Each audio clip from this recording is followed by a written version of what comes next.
Hello, everybody, and welcome to the end of Homestuck. Yep, we're starting the end with Vriska right here. This was the last place where we left off. No notes anymore. I think we're beyond the point where we want to be taking notes. So it has been banished to the lower drawer for all eternity. Here we are, guys. On page 7,870. We are approaching Act 7. We're not even in Act 6, we're in Act 6, Act 5 right now, right? So, this is it. Well, Intermission 5, I should say. Hello, look at all of these good peeps. Oh my goodness. Hello, aww. What? Mad Tea Party, maybe? Like Mad Hatter Tea Party? Jake, it does not look like he knows what to do with all of these ghosty spritey doos. Yeah, good old Alice in Wonderland. Oh, they're so cute. Look at all the good sprites. Quality settings you can actually watch. Exciting! I'm glad that Twitch gave it to us on this last glorious day. You can never have enough cats. Truly. Okay. Here we go. Wait, why is my scroll not working? Oh god, it's lagging out. So I take it I am to stand in for the Mad Hatter in this charade. Yes. Except, wasn't the Mad Hatter supposed to be, like, in charge of the tea party or something? I really don't know what I'm supposed to be doing here. Nothing. Just sit there quietly, please. No offense, but you're the only prop actor and only a prop actor in this fanciful scenario, which is serving as the stage for my date with these lovely ladies. Wait. Oh, wait. This is a date? Oh, yes. I'm sorry I didn't mention sooner, MSPA. Is that okay? I guess so. I'm still a bit confuzzled as to what is actually happening, though, yeah? There'll be plenty of time for explanations. For now, I invite you to relax and enjoy our party on this peaceful and desolate hilly planet, while that mild-mannered boy across the fridge sips his tea quietly. That's true, MSPA is finally allowed to talk. Good old Nya. Nope, this is the last stream, hetero. Welcome, welcome.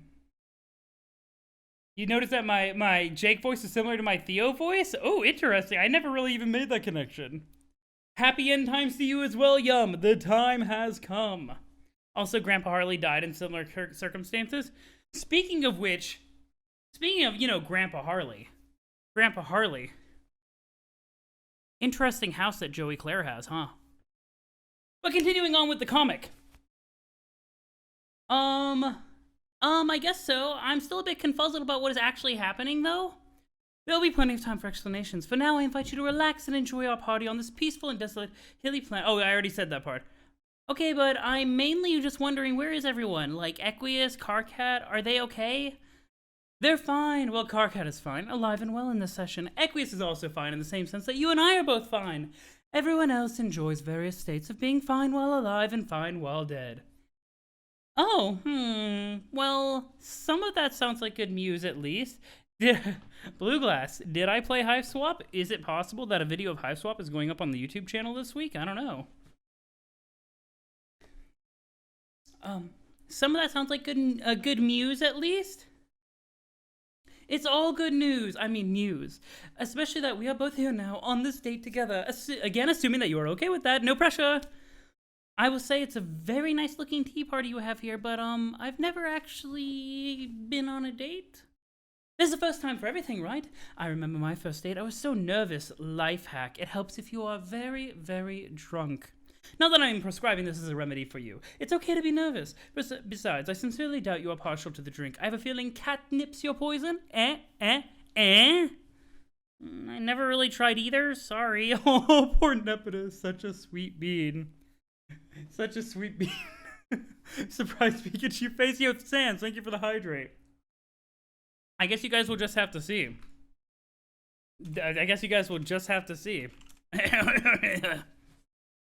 But, let's see. Anyway, it's not that I'm nervous about a first date necessarily. I don't know who you are or anything about you. Or you look like one of the human kids, but different. You seem to be part kitty cat now? Yes, MSPA, I am part kitty cat now, yeah. Events conspired to make me equal parts not dead, half kitty cat, and 2 sprites. But on the other side of that pet tag is the fact that I am suddenly half human as well. You see, MSPA, I used to be a dead cat too, but now I'm an alive cat who's part girl. In fact, we spoke once while I was just a cat, don't you remember? Wait, is this Jasper? Wait, is this Jasper's hitting on Nepeta? Is the Jasper side of Jaspero's Sprite hitting on Nepeta? Is that what this is? More so than the Rose side? It's the end of Evergo Galaporian. You hath returned indeed, Sans. Wait a minute. Yes, I do think I remember that. That was fun. So you're the same cat then. The human girl, Rose, was it? She and her Lucis got prototyped together? That is exactly what happened. Fortunately for us both, as well as everybody else. It's very sweet. What a nice way for you two to stay close to forever. Combining souls with my Lucis sounds like it would have been a wonderful way to preserve her memory. Plus share all of her strength and wisdom and such. I am guessing that opportunity is long gone, though. It probably is, but really, I don't think you need to change. You are so charming and pretty exactly the way that you are. Wow, thank you. Hey, whatever happened to Jane's bunny friend? What was his name? Huh? Little Sebastian, I think. What'd he scamper off to? Jake, what are you talking about? He would be perfect for this body, like the White Rabbit and all, and I'm like the Mad Hatter for some damn reason. And you're supposed to be like the Cheshire Cat or some such? Yes, Jake, that was the idea. Thank you for explaining a thing to us. I haven't the foggiest fucking idea who Sleeping Davros is supposed to be, or for that matter, who the honking guy in the fridge represents. Honk. Was there a man under the table who honked sometime in Alice in Wonderland? I don't really remember, but I guess that leaves a friendly cat troll as Alice. Nepeta, right? You must be the Alice of the group. That would make sense since you got here and appear to be very confused about the situation. By my estimation, that makes you a dead ringer for the Alice of this tea party. Jake, just drink your tea. Poor Jake is getting bullied by everyone. A bit too much cat-on-cat action around here. Cat-on-cat action is beautiful. It's beautiful. Look at our lovely cat girls. Jasper's is a simple soul cat. The stream isn't loading for you? Oh no, Nubius Noob. Oh no, I hope a refresh fixes it. Anyway, enough of that horseshit. Back to our date. That is, if you're okay with calling it a date, or are you okay with it being a date? I mean, like a romantic one? Yes. I mean, sure. Yay. But I still don't actually know you that well, at least not the Rose part of you, but I suppose maybe that's the point of a date, to get to know the other person a bit better. Yes, Nepeta, exactly. That is exactly the point of a date. Ooh. Huh, okay then, so what do we talk about? Anything you would like, beautiful. Oh my god. Rest in Solix. Oh my goodness. I'm glad you were able to get in, Nubius Noob. Da Nubius Noob. Jeez, Rose, I mean Rose Cat. Jaspros, What is it? You're making me blush. My head probably looks like a big ol' olive here. It's quite a lovely color. I don't... Is something wrong? They're super cute. They are super cute, guys. No, sorry, I've never had anybody like me before. I'm not sure how to handle it. I find this very hard to believe. Nobody? Are you sure? Pretty sure. What a reprehensible injustice. How'd your colleagues no taste? Well, okay, I guess Eridan hit on me a few times, but his advances always struck me as creepy and insecure. A pox on the name of this charlatan. I hiss on his grave. He's dead. Oh, no, that was a question. He's dead? Yes. Gosh, I mean, he could be kind of a jerk sometimes, but that's still a shame. No, it isn't. It's fine. Please continue. Wait, you can't just say that it's fine. Her friend is dead. Wait, please, no. Huh? You were saying about being liked. Oh, right. I still just am somewhat confused. I'm not sure why you like me. Not that I'm not flattered, but you really don't know much about me. Or do you? No, not really. I just know that you are very pretty, and from my limited interaction with you as a cat, that you are very personable and kind. I don't need to know much else about you to like you. I am a cat girl of simple taste. Okay, I guess I can't argue with that one. For what it's worth, you seem very nice and pretty as well. I need a Metal Gear Solid. I need a Metal Gear Solid sound effect for this sequence of exclamation points, please. She also doesn't know that he killed Pfeffery. We can leave that. We can leave that outside of her realm of knowledge. She doesn't need to know that, honestly. So just like we could just leave that away from Nepeta, please. My friend is dead, Jasper's. It's fine. He was being kind of a dick, but like it's still a shame for Nepeta to hear about it. Jake, did you hear that? She likes me too. This so much too good to be true. I think you should both kiss. Jake, please mind your manners. I mean, not that it isn't an excellent idea, but in things in due time. There's a process to this courtship business. Much how one doesn't just lie down for a nap. The bedding must be ritualistically kneaded and massaged before lowering oneself in a circular fashion for a prime snoozing position. Ooh, I feel like that's an innuendo. Oh my goodness, what a beaut sniffle analogy. Besides, she's only been prototyped once. I believe unprototyped or once prototyped kernels can weather brief or incidental contact the way that you can investigate the flame of a candle without burning your nose as long as you're quick enough. But the sort of contact we are talking about would be anything but incidental. Oh my god, Jaspro's sprite is super horny. I love her so much. I love her so much. She's so lewd. Cat girl acts like a cat. Self-centered. Shocker. Good point. Good point. Oh my god. Oh my god, you're making me blush again with all this kissing talk. How can you be so forward about these things? I have never met anyone who is so brazen and confident about liking someone. How do you do it? There isn't much to it. I used to be quite guarded about my feelings as a girl, but cats do not have the complicated thoughts about what should be expressed and when. What to convey about your current state of mind is everything. When to do it is now. Don't get me wrong, Jaspros, I have a great affinity for all things feline in nature, but it's never been that simple for me. I get so shy and worried what people might think of me if I say how I feel. I'm always so scared that they won't feel the same way or just think I'm stupid or pathetic or something. Was there someone you had feelings for you couldn't talk to about? Oh no, no, no, no, no, no, no, no, no, no, no. Let's not talk about Car Cat, no. Yeah. Who? I'm too embarrassed to say. You can tell me, MSPA, please tell me your secret will be safe, I promise. Well, okay, as long as you can really keep a secret. My muzzle is sealed. It was Car Cat, but I never told him and I'm pretty sure he never found out how I felt.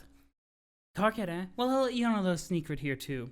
You dodged a vigorous spritzing with a spray bottle there. He wouldn't be any good for you. Oh, no, no, no. Why? He'd too many anger issues, always with the shouting and whatnot. He's way too volatile. But I liked that about him. Oh, but that isn't even all there is to it. On our journey, he was so obsessed about controlling his desired mate spirit. I do not believe that is any way to treat a lady. On the contrary, MSPA, you deserve someone who will respect and adore you. Well, yes, I always hope to find someone like that someday. I don't know, maybe you're right, but in spite of whatever problems he might have, I always felt like I saw something in him that made me think he could be that person. Nope, sorry to be the meower of bad news. He is just not cut out for you. Besides, he is involved with someone else now in that quadrant. He has moved on, and so have you. You are now a sprite. Neither of us have the same connection to the living we once had. In quite a real sense, it is fair to say that all we have now is each other. Ugh, don't like that. Don't like that. Oh god, I probably peaked the mic super hard there. Hey, what's up? Oh no! Yo, Dave Sprite coming in to steal your girl, Jaspros. What better match for a cat than a bird? Truly, truly. Yeah, no, Jaspros is being super creepy here, actually. With the, oh yes, I'm the only one that could, like, ever be a good match for you now because you're a sprite. Yo, let's go. Dave Sprite? Yeah, looks like everyone forgot about me as fucking usual, so here I am. Where? Where did you come from? I thought you died. No, not to my knowledge at least. I was just chilling on John's planet with some shit happened. That's fair. How would it kill Dave Sprite? Honestly. It's our boy, you right though. Like, whenever they were on June's planet, like, how would that explosion have killed Dave Sprite? Already dead. What shit? Dunno, there was all this wind and shit, then the sky went blank. I looked around for a while but couldn't find anybody. Then the sky went black again, so I flew off looking for people. Found the planet with a big purple X on it, and now I found you at this tea party or whatever. And now you seem to be a sprite too, who is also part cat, so that's cool, I guess. Ah, of course, you're the veteran I traveled with on the ship. I mean, not Rose, Jasper's. Yeah. Hey man, or at least hey man to half of you. Kinda fucked up that you're part Rose and vice versa, but I guess what are you gonna do? Yo, Dave Sprite is so chill. Let's go. Dave Sprite from this universe did die? How did an explosion kill that? You're right, though. It is pre-retcon. You're right, though. Yeah. I was getting it mixed up in my head. Sprites can be killed? I guess so. I mean, it makes sense. They basically told us that, but... He was tiny, boom as big as planet for him. I guess that's fair. But yeah, pre-retcon Dave Sprite, we're good. We're good.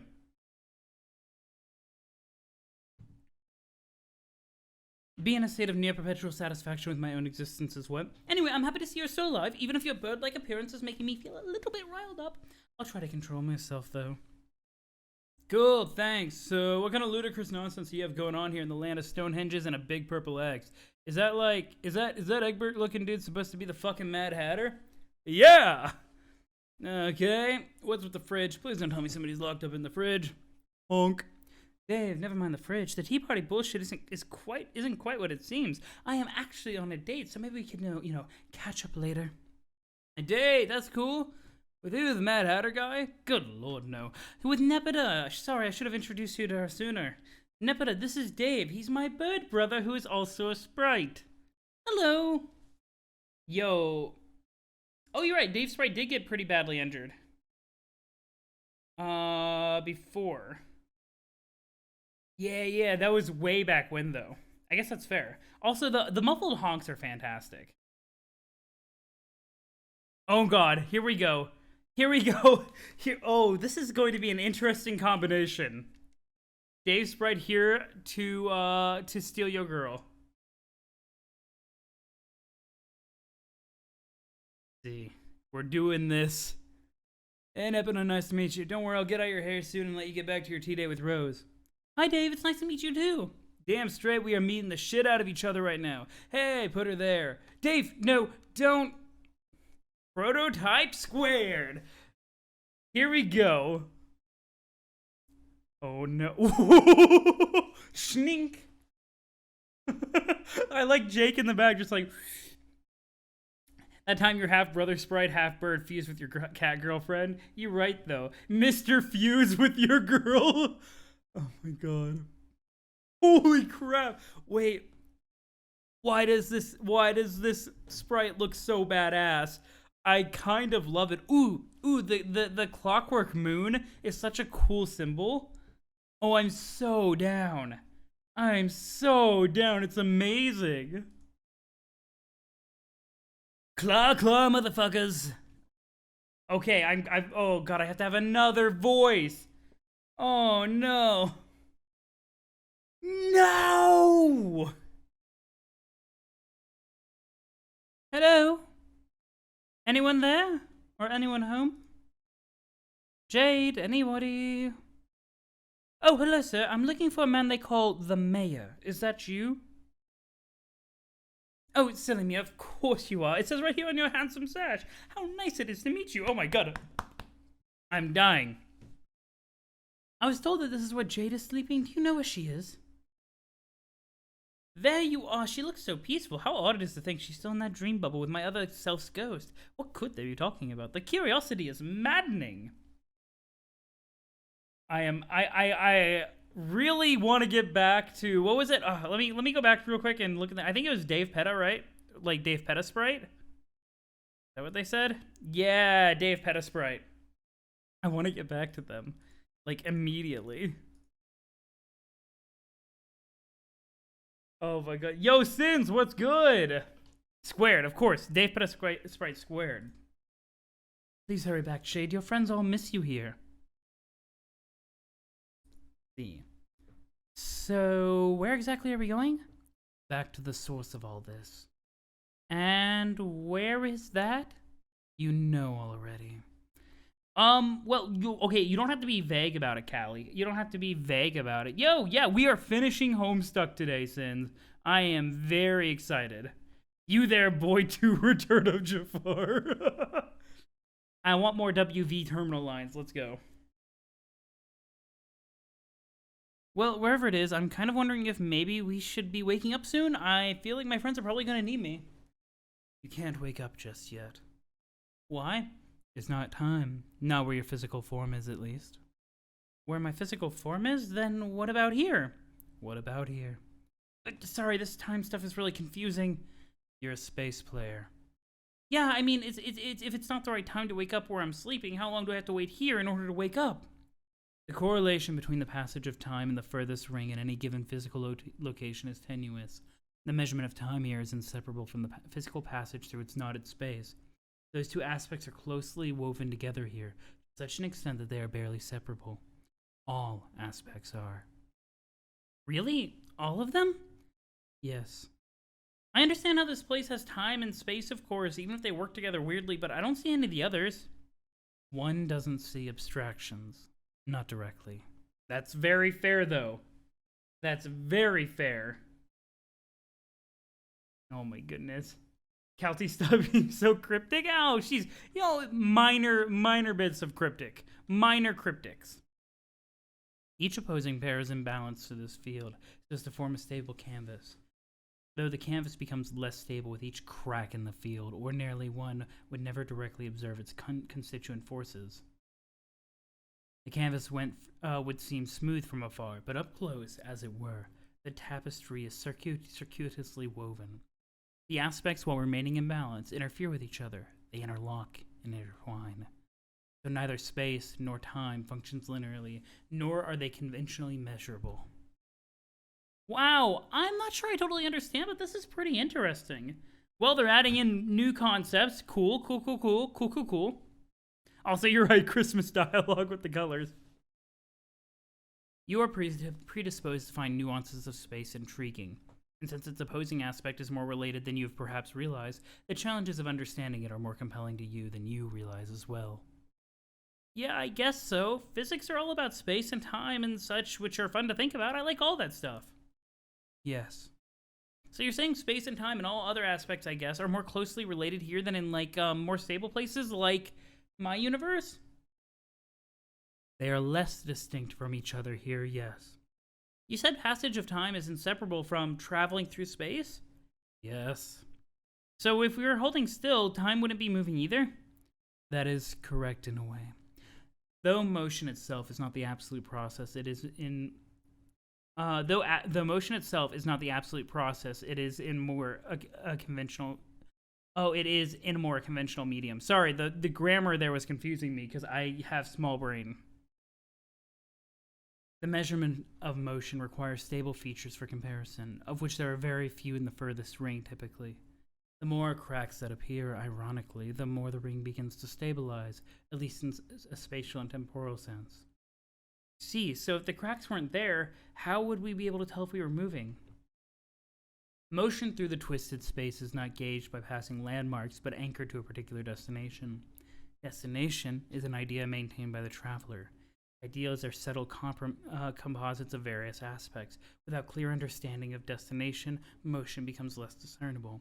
With less discernible motion, passage of time becomes less measurable. At a standstill, time loses meaning, and can seem to stretch on forever, as all events through reality swirl around you in no particular order. One becomes isolated from all else, imprisoned by inertia. That's an interesting concept. Like, obviously, it's being exceedingly vague. Before I close the stream, I should check out the settings for after finishing the story. Okay, cool. Will do. While this is very interesting and vague, I wonder how much this applies to Lord English. If we assume that becoming Lord English was Caliborn's goal within the furthest ring, well, this only applies to the furthest ring, though. It doesn't. It's clearly supposed to have some analogs for, like, basically how you go through life and everything. I don't know, because becoming Lord English was always Caliborn's goal. Sorry. It's very loose connections and, like, relationships over here. So this isn't really anything story relevant that I'm thinking about. Just ways that we can apply this concept to other aspects of the story in a very vague, relatively meaningless sense. That is pretty cool too. I love spacey stuff. Yes. You talk about it in a neat way. It kind of seems like you're trying to educate me on all this like a teacher or something. Of course that is what I'm doing.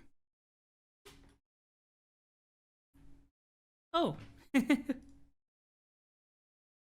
Well, not that it isn't fun talking about all these cool space things, and I know you said my real body isn't supposed to be waking up yet, wherever and whenever that is. But to tell you the truth, I would really love to get going and seeing my friends again. Don't you have the power to wake me up? The other Calliope said she that has that power. I do have that power. Oh, so could you wake me up then? No. Oh, why not? I told you, it is not time yet. We must reach our destination first in order for the requisite time to flow correctly. Only then. Man! Why the hurry? You have already proven your heroism in the moments where it was needed most. It is important to know when the greatest good is best served by remaining dormant, whether that burden is for close to eternity or only a few more minutes. It is something to learn as a space player. Space falls back. It yields, hosts the play silently. Then it roars to life when its time comes, showing all who is really the master. And so too, when the time comes, it collapses in on itself, taking all else with it.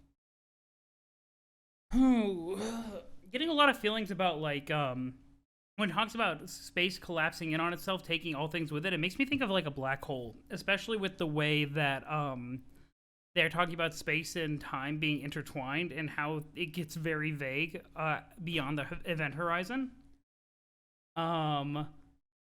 So, yeah, like, that's just very interesting. Wake me up inside. And yes, everything is connected for Dreller. It's pretty great, actually. Let's see. Jade does not look happy about all this. Ooh, fancy space hands. Don't worry, Jade. You have space hands now. You're fine. You're fine. Alt Callie is terrifying? Just slightly. Yeah, Caliborn and Callie's, Colonel. Yeah. Space hands. Yo, we're back. Okay, we're back to the really interesting character. Who cares about Alt Callie? Who cares? Who cares? So the time here kind of works like in a computer game. That they always say you have to hurry, but usually the action starts when you reach the right place, not by the actual clock. Ooh, that's actually a very good point, Hetero. A very good point. It's using video game logic in a lot of ways. Okay. Damn, Rose, oh god, I think, nope, this isn't right. This is not the right voice. This is not the right voice. Oh god, I can't do that. Okay, this is not how this is gonna go. Okay, I must process in my brain for Dave Pettis Sprite. I had something. I had a voice right at the beginning with that one line, and I've lost it. Scottish Dave Pettis. Damn, Rose, I'm a fucking troll now. Yeah, I know, but obviously Meldy, I'm sure Meldy will be here whenever they feel like it is appropriate. Just match David Nepeta's voices together, obviously. Damn, Rose, I'm a fucking oh my god, it's so hard to do. This is so hard to do. I'm a fucking troll now. And part beautiful bird, and also a human boy. I don't even shit. Rose, my claws. Look at these fucking claws. Oh my god, Rose, look. I see your claws, Dave. They're neat. Holy shit, I am a goddamn debacle of a thing, aren't I? Oh, it's kind of great. I sort of love this. That's wonderful, Dave and Nepeta. I'm very happy for you both. What's wrong, Rose? Jaspers, I mean. Nothing. Sidles up to Jaspers in a coy and hella feline manner, sounding tickled as fuck through my little three-shaped snout deal. Arches back, huge and being all bumping into Rose with my tall curved back and shit. Like cats I'm pretty sure. Fuck yeah, they do. Oh my god, they do the tall back thing all the time when they're happy, and I'm doing that right now. Dave, what do you think you're doing? Dave Petta kindly and radly informs Jaspers that he's doing a bit of role-playing, and no, not even ironically. I mean, she? Shit, What? Jaspers? Yo, I'm suddenly confused about my gender suddenly. What am I now? I don't know, Dave. Well, what are you? I mean, what do you feel like now, boy or a girl? Your cat was a boy, right? Yes, he was a boy. So what does that make you now? I don't know. I hadn't thought about it much, but I think I'm probably still a girl. Cats don't have particularly deep feelings about gender or form strong identities around the idea. Yeah, gender identity conversations, I'm down. Dave Petter reminds you of Vegito. I guess that's fair. Okay, that's cool, but both Dave and Nepeta did have strong identities as a boy or a girl, so I don't know where that leaves me. Does it even matter? I have no idea. I just started being Dave Petter like 3 seconds ago. I'm not sure what matters to me yet. I liked it. I think I do like being me, though. It's a weird feeling. I mean, not weird, just like jarring in contrast with how both me spent so long feeling.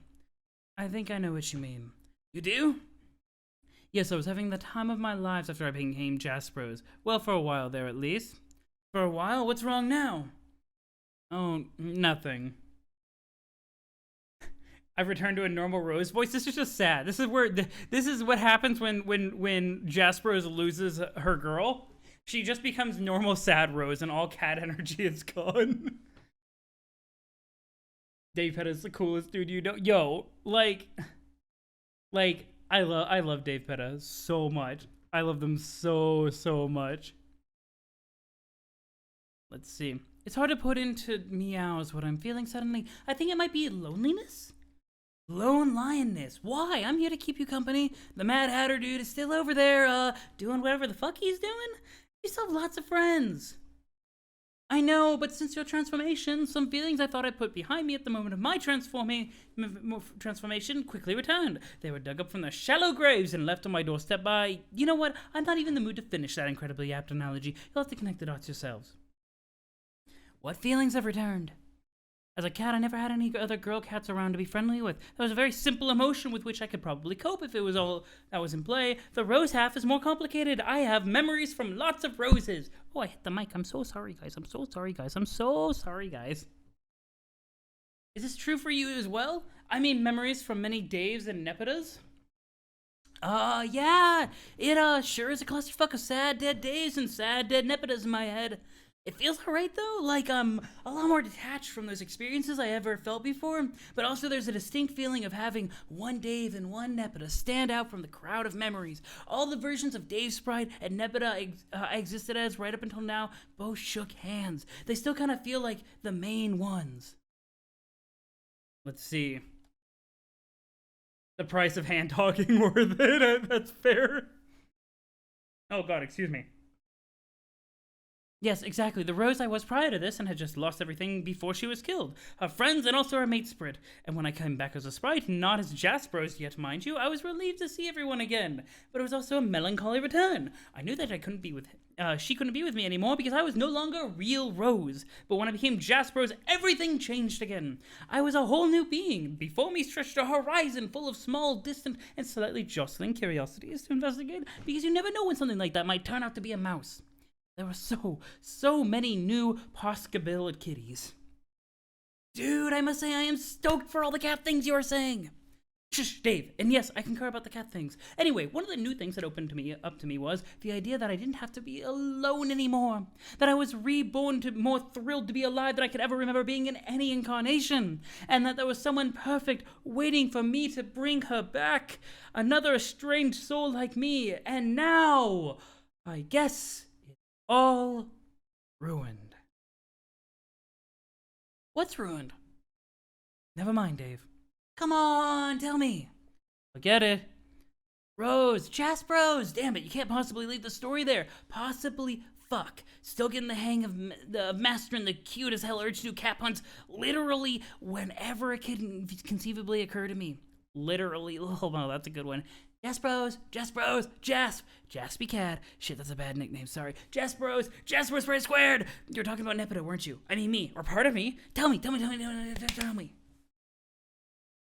Dave Petta is absolutely adorable. Let's go. Oh god, look how mad Jaspros is. Jake, stop shooting your guns, Jake. Please stop shooting your guns. Dave, she was going to be my wife. Nani? I was? Or she was? Yes, Dave, I'm quite sure of it. Well, first of all, maybe you should stop calling me Dave. My name is Dave Petta now. That's very fair, and I was actually thinking about that. Oh, yes, you're right. I'm sorry, Dave Petta. No offense, but the Dave part of you is sort of on the fly in the ointment here, so when I look at you, that tends to be who I see. Yeah, that's cool. Since he became a bird, that part of me got pretty used to being the most unwelcome Dave in practically all situations, let alone when he rudely crashes a T-Date through accidentally body-sharing shenanigans. But now, I'm like this whole new neat kind of sprite, with legs and claws and shit, and I'd prefer to be my new identity to be respected, please. Yeah, I am very sorry, I was just sad as all. Oh, I understand. You could even say, I know that feel. Lolling my ass off. I love that there's this whole side of me that is all freshly tickled by even the most basic applications of irony. For instance, that was some weak sauce milk, but here I am lapping it up. It pleases me to hear you have rediscovered the joys of entry-level irony, Dave Petta. But yeah, sorry for blowing our date. Even if she wasn't sure what to make of the date. She was really flattered that you liked her, though, but I don't know if it would have led to marriage. I think y'all might have been pouncing on the gun on that. Oh my god. I don't think so. I had it all figured out. She never got a chance to see any of my moves, though, so I guess we'll never know. Yo, Jasperos needs to calm down on planning out all of life. Please. That moment when your future wife becomes your brother. I think Jasper was being a little bit presumptuous.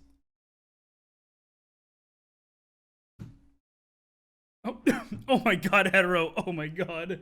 Oh my god. Rose with cat arrogance, scary concept. Indeed. Indeed. Hey, Tedious.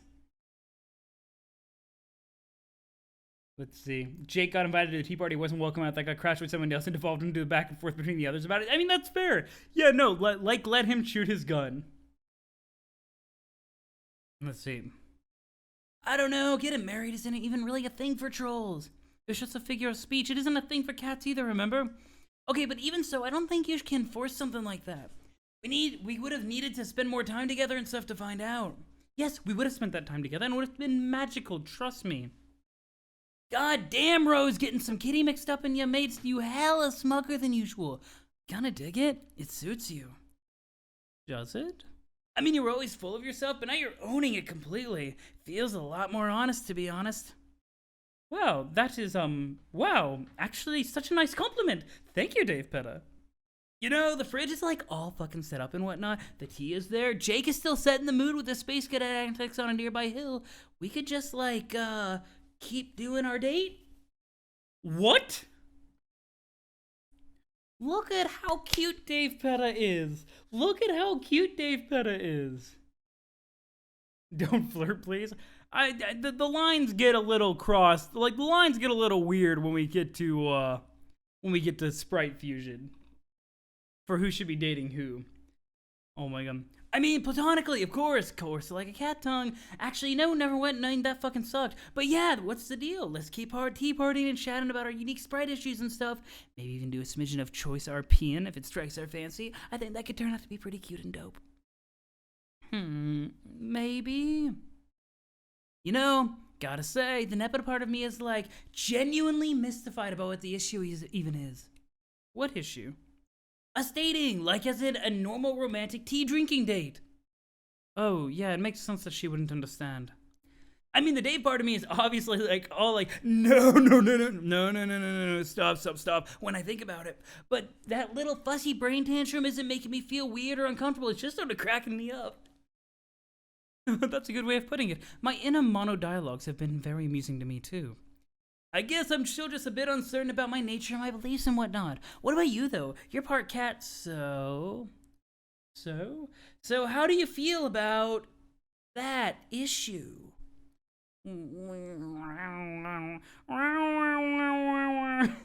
Awkward cat noises. The Homestuck incest discussion where there shouldn't be incest discussion counter just went up. Absolutely. I mean, as far as both sides of me know, cats aren't too concerned with that, right? After a while, they don't see brother and sister kitties anymore. They just, see kitties who are just like all the other kitties. There is such a potent force within me that it squirms at every word of this train of thought, Dave Petta. Good grief, Rose was such a stuffy girl, wasn't she? Yep. But yes, you are also basically correct. Asking the Jaspers half about this issue would be like showing him two slightly different gray swatches and asking his opinion as to which color to paint the observatory. So to answer your question, I don't know. I really don't know about any of this. My dreams of having a beautiful troll girl for a wife were dashed a moment ago.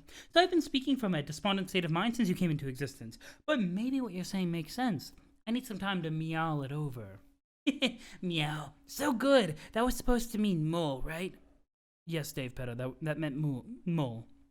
But yes, I agree. There's so much to figure out now. Shit be popping into my jumbled sprite brain suddenly. Popping like a bunch of silly gophers on their fucking surprise holes. Wanna murder them gophers because instincts. But mainly, that's just a metaphor for understanding the gophers. Wanna like, get myself. How about we help each other get ourselves? But whoa, non-suggestively. I know you weren't being suggestive. Chill out.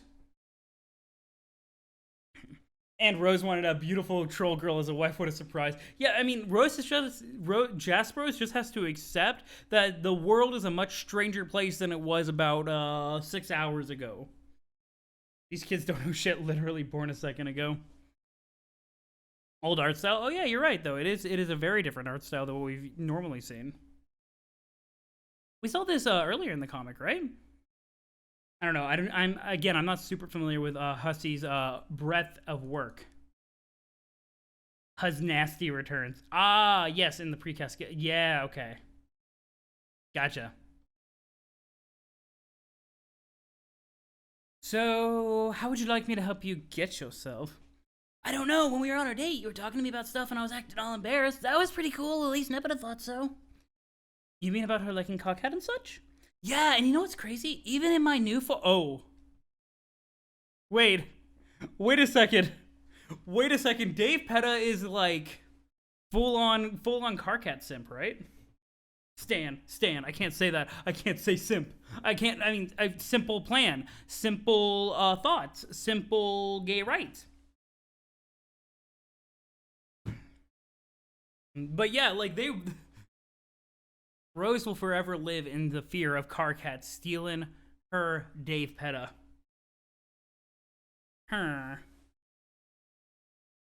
You know what's crazy is, even in my new form, I don't feel conflicted about that. It sort of feels right still. I would have thought I'd be a mess of contradictions about that, but nope.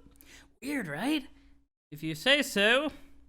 Not that I'm saying I should like act on it or anything. It's just like you were saying about the being the odd rose out, and when you got Jaspers, then everything changed. These are brand new lives for us, so it feels like I should try to leave my old stuff behind. But that means I also got to figure out what to do with my life now, or my pseudo life, whatever the hell it is you have when you're a sprite.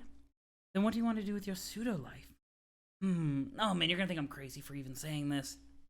I think we're both crazy. I already think we're both crazy. I have this weird urge to go fight Lord English? What the fuck? I know, right? I'm just strangely drawn to the idea. I wasn't at all before as a really depressed bird version of Dave, and never did even know who he was until recently. But now it sounds cool suddenly. I feel like the exact blend of people I am is a being that he should in some way be vulnerable to. I can't even explain why I feel that way. Well, you have to follow your heart, I suppose? Dave Petta stealthily stalks their heart as it minds its own business, beating at the bank of a nearby stream.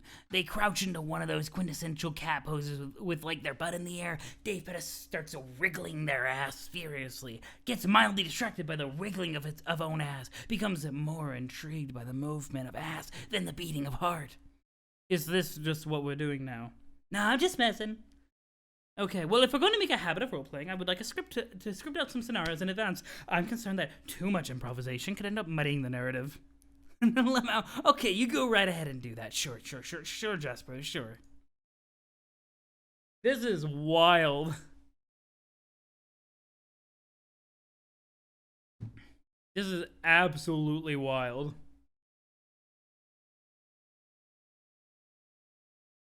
Simp is only banned when it's an insult. Yeah, but it's also comical to make fun of Twitch banning it.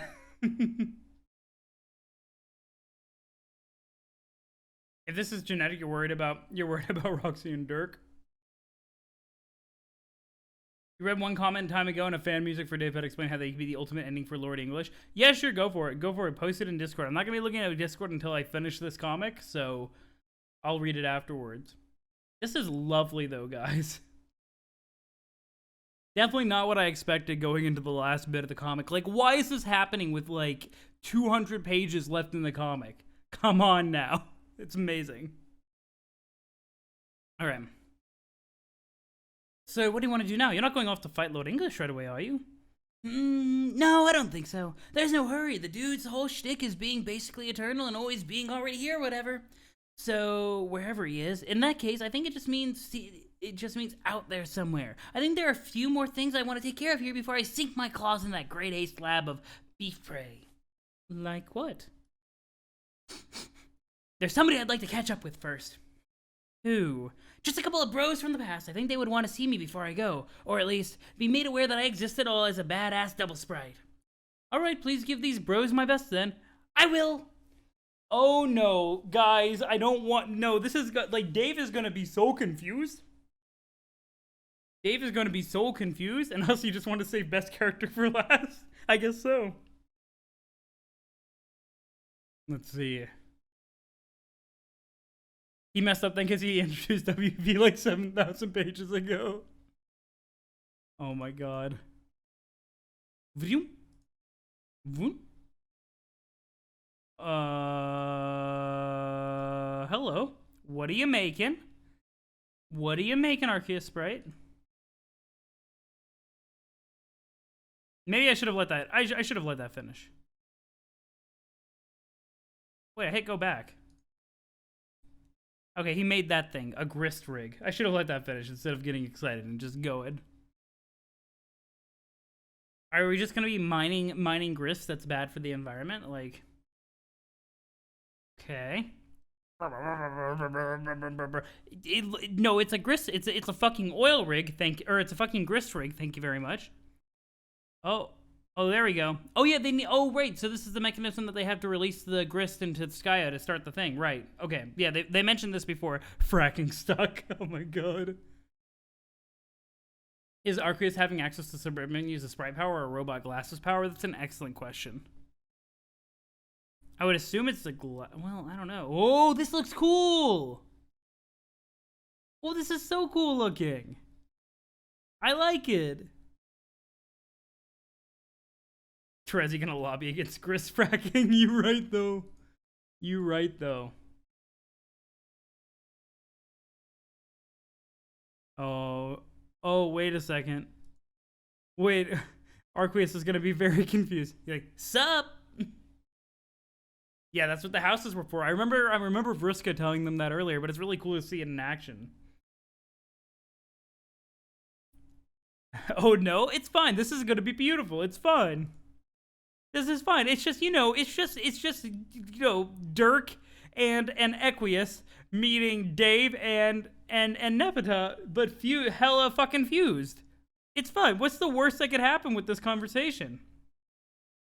Yo, we're back with our best boys. Damn, and I thought our houses were pointlessly tall before. It just doesn't stop from keeping constantly getting more and more vertically enormous. Shit is downright precipitous at this point, like upways. Yeah, we made sure as fuck not to come right out and literally describe that building as tall. Hell yes. Who needs small and serviceable objectives when the most ass-backwards way of saying a thing is right there, tantalizingly hidden within the vast ocean of language, like a treasure in a shitty clam. Huge shitty clam. We are on the way on the same page philosophically here. Who is surprised by this? 0 people is who. It's nice to see these bros going together and like working together with their thoughts on language. Sounds like a club for losers to me. They're lucky they don't have any members. Otherwise, they'd be all lame as hell. Yeah. So, why do the houses need to be so tall again? I never really understood that except to reach the gates, but once we all figured that out, how to fly and shit, that became so pointless. Yeah, after a while in the game, building kind of stopped mattering. Except near the end, getting them to the top is just a point of completion. Then you dump the grist rig on top of it, apparently. That lets the thing spray out all the grist from the horde into the planet's core, kind of like a huge oil derrick, I guess. Oh. How do you know this? Do you guys have like a manual, or I'm in communication with Arceus Sprite. He's working on it now. So you're in communication with him like right now? Yes, via my shades, which he incidentally used to be. Like as a computer, which he lived inside as my autoresponder. Right.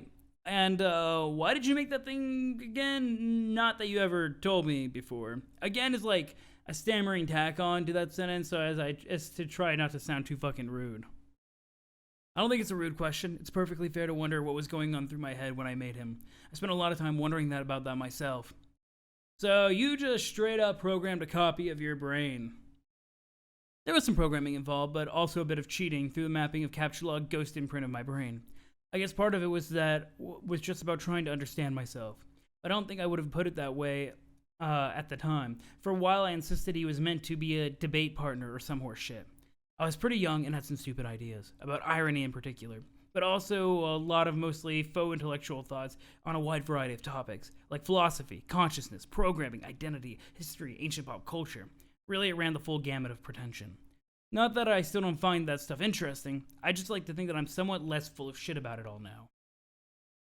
Oh, this is a wonderful conversation so far. It's nice to see them not being near as awkward towards each other. Yeah, bro dud bro.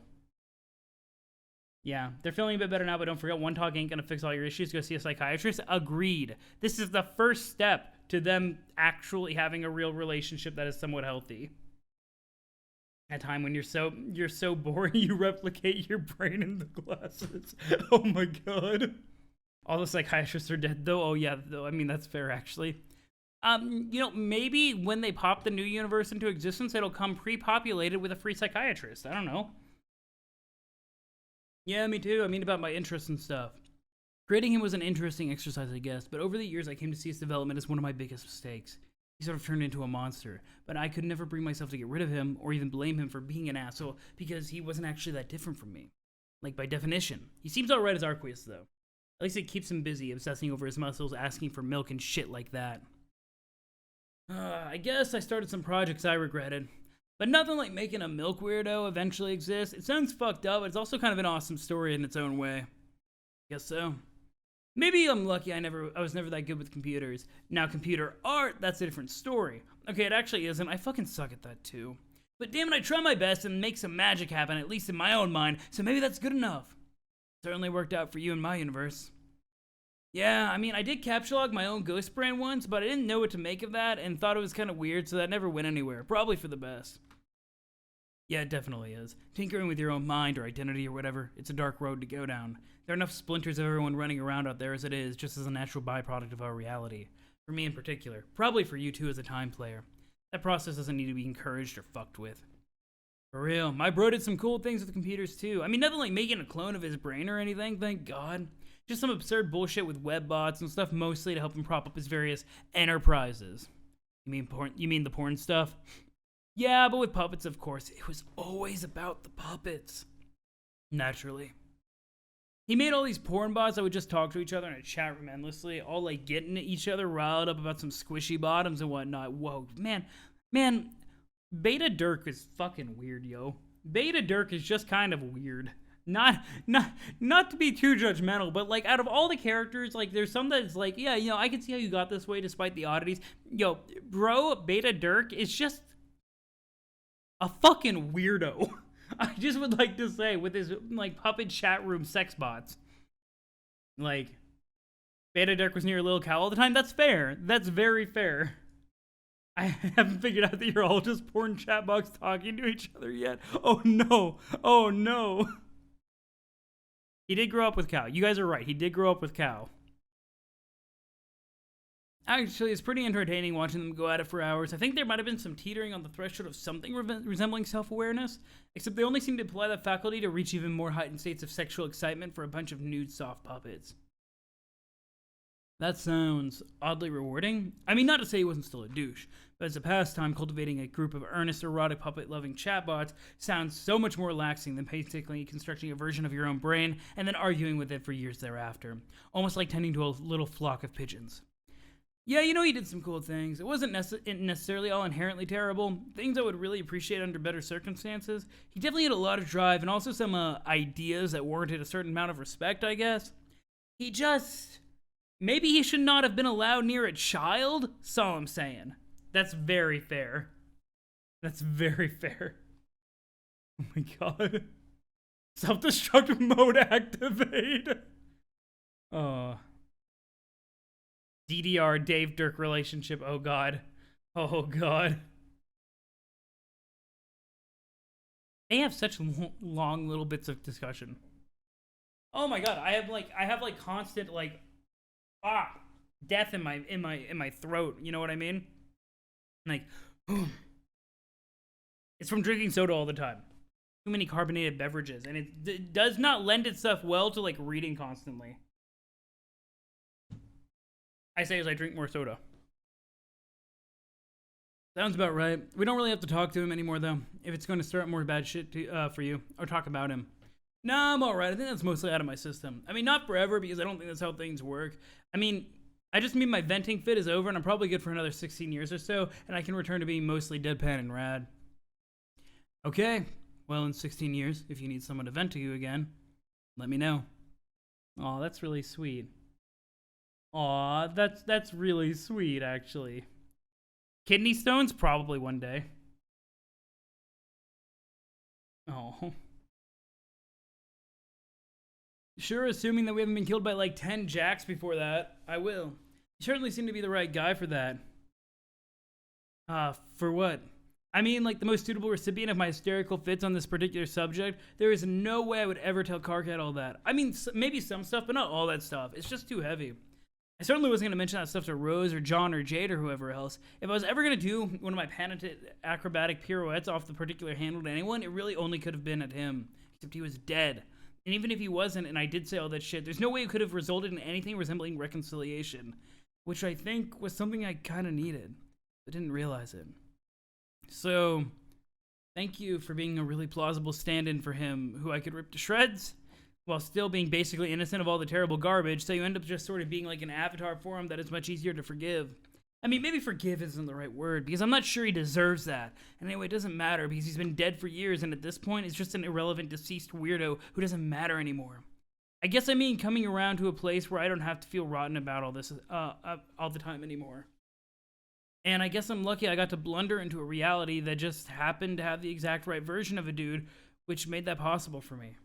Sorry, this is a fucking ramble. This fucking ramble is getting away from me. I have no idea if I'm making sense anymore. I think I get it. And sure, you're welcome for me existing. Hey, can that be like the motto on our family crest? I think it already is. You're welcome for me existing. What a good family motto. Oh boy, you will be timed out now. Goodbye. Fuck, I meant to do that for only like 10 seconds. Oops. I meant to do that for significantly less amount of time than I did. Sorry, I hit the wrong button. This is why I can't handle the modding myself, because, I do this all the time. I ban the wrong people. Yikes, oops. Well, see you in 600 seconds, Yum. I meant to do it for like 1 minute, so instead you get 10 times that amount. Have fun. All that melodramatic sad babble aside, I think it's perfectly cool if you're still curious about your adult self. I don't mind telling you more stuff about him if you want. I know I'm still wondering what my adult self got up to. Yeah, well, like I said, anytime you want to know more, feel free to ask. Okay, how about this? We do this thing. How about we do this thing? When I met Roxy, we did a thing. A thing? Yeah, it's called the lightning round. That does sound like a Roxy thing. Does it by any chance involve asking a rapid-fire series of questions, some of which end up being a bit too personal or invasive? Yeah, well, when she does it, we could have been chill though. We could be chill though when it comes to asking about each other's secret crushes and stuff. Then I guess I'll disclaim in advance I don't have any, and I don't care about yours even if you do. It is settled then on the fact that we are a couple of cool dudes who know where to draw the line on certain topics. Cool, so how do we start? Whose lightning round is this, mine or yours? It can be yours, go ahead, shoot. Okay, how, did he, come to adopt you? I was a baby and I came down to Earth on a meteor while riding a pony with a pink heart on its ass. He found me in a crater on top of a dead pony and gave me a little pair of baby shades that look exactly like the ones you're wearing now. I see, so you decided to show shades for the aviator glasses? Yeah, years ago John made these for my B-Day. It might have been like an ironic dare to wear them, I don't remember. When I got them, I was like, hell yeah, I'm fucking wearing these. I'm gonna rock these fuckers till the end of time. They were Ben Stiller's, like literally. Like they actually touched his weird sort of gaunt face in one of his movies.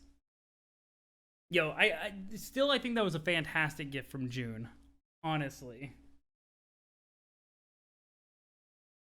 Spoiler, Thalion will have a sensible chuckle about certain aspects of the ending. Oh no.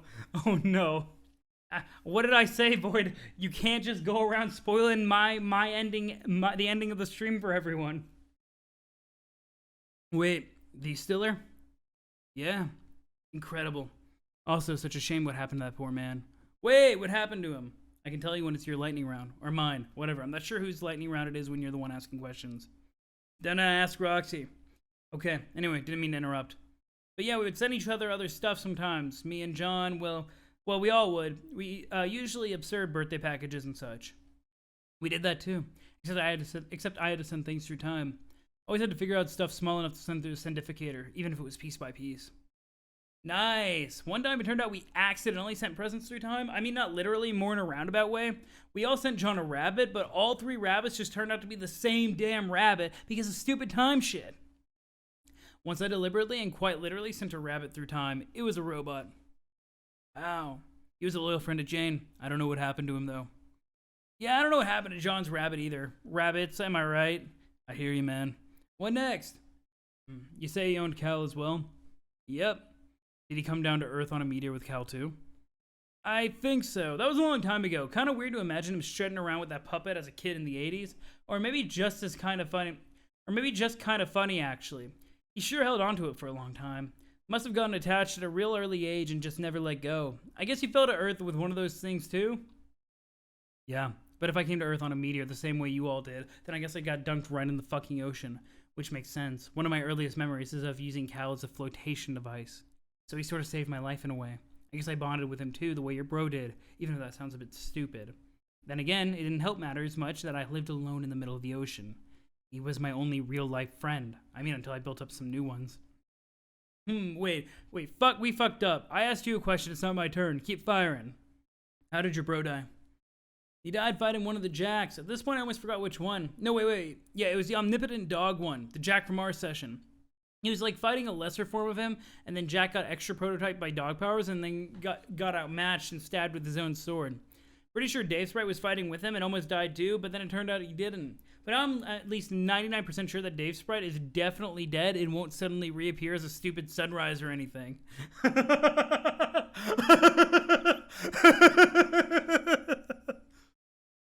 Yep, sure. Man, for a time player, Dave is terrible at predictions. I hate stupid surprises. Oh, stupid surprise, not sunrise. Stupid surprise. I like sunrise better. I hate stupid surprises. Word. So you said he trained you. I'm guessing that means he knew what was coming, or some things about your future at least. Seems that way. Not sure what he knew or how he knew it. All of our guardians seem to know bits and pieces of stuff and did vague, mysterious things to prepare.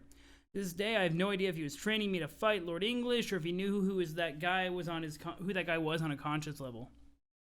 Or if it was more like general purpose training to be able to survive some hard shit after the end of the world happened. You'd have to ask him, but that's impossible. I do know he managed to get the drop on a meteor before I entered the game. What? As far as I can tell, he stood on top of it and split it in half with his sword. Not to be too much of a wet blanket on that rad as fuck anecdote, but that sounds kind of far-fetched. Yeah, it does, doesn't it? But then again, so does a baby getting dunked from space in the ocean when floating on a weird doll, and then growing up by himself with no adults around. It's not far-fetched. It was pretty straightforward. I think I found a building poking out of the water, climbed up, and then I started foraging for food in there like a feral infant. Supplies which I'm sure your adult self must have left behind for me, seeing as he clearly must have known some things about the future too. Speaking of which, maybe it's your turn now? Yeah, that detail about the Guardians in the beta session, they did a lot, come to think of it. I'm wondering if that has to do with Hive Swap, honestly. I just started Hive Swap, but the timing of that is really interesting. Or maybe later acts of Hive Swap answer that. I don't know. But we'll see. Nope, I haven't streamed it. I have the first episode recorded. It hasn't been uploaded to YouTube yet. So that's something you guys can look forward to this coming week.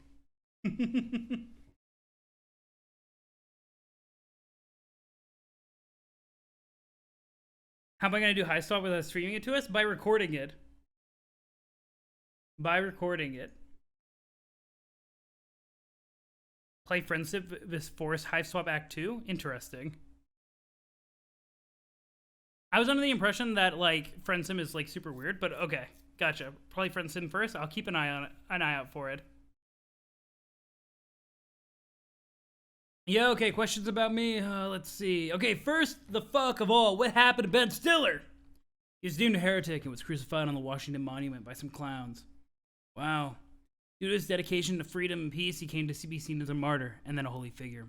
He was left on the monument as an example to all, but thousands of faithful gathered below to gaze up at his pious, sort of gaunt face. For years thereafter, his followers had carved stone busts of him in his memory, capturing the piercing glare of his final expression.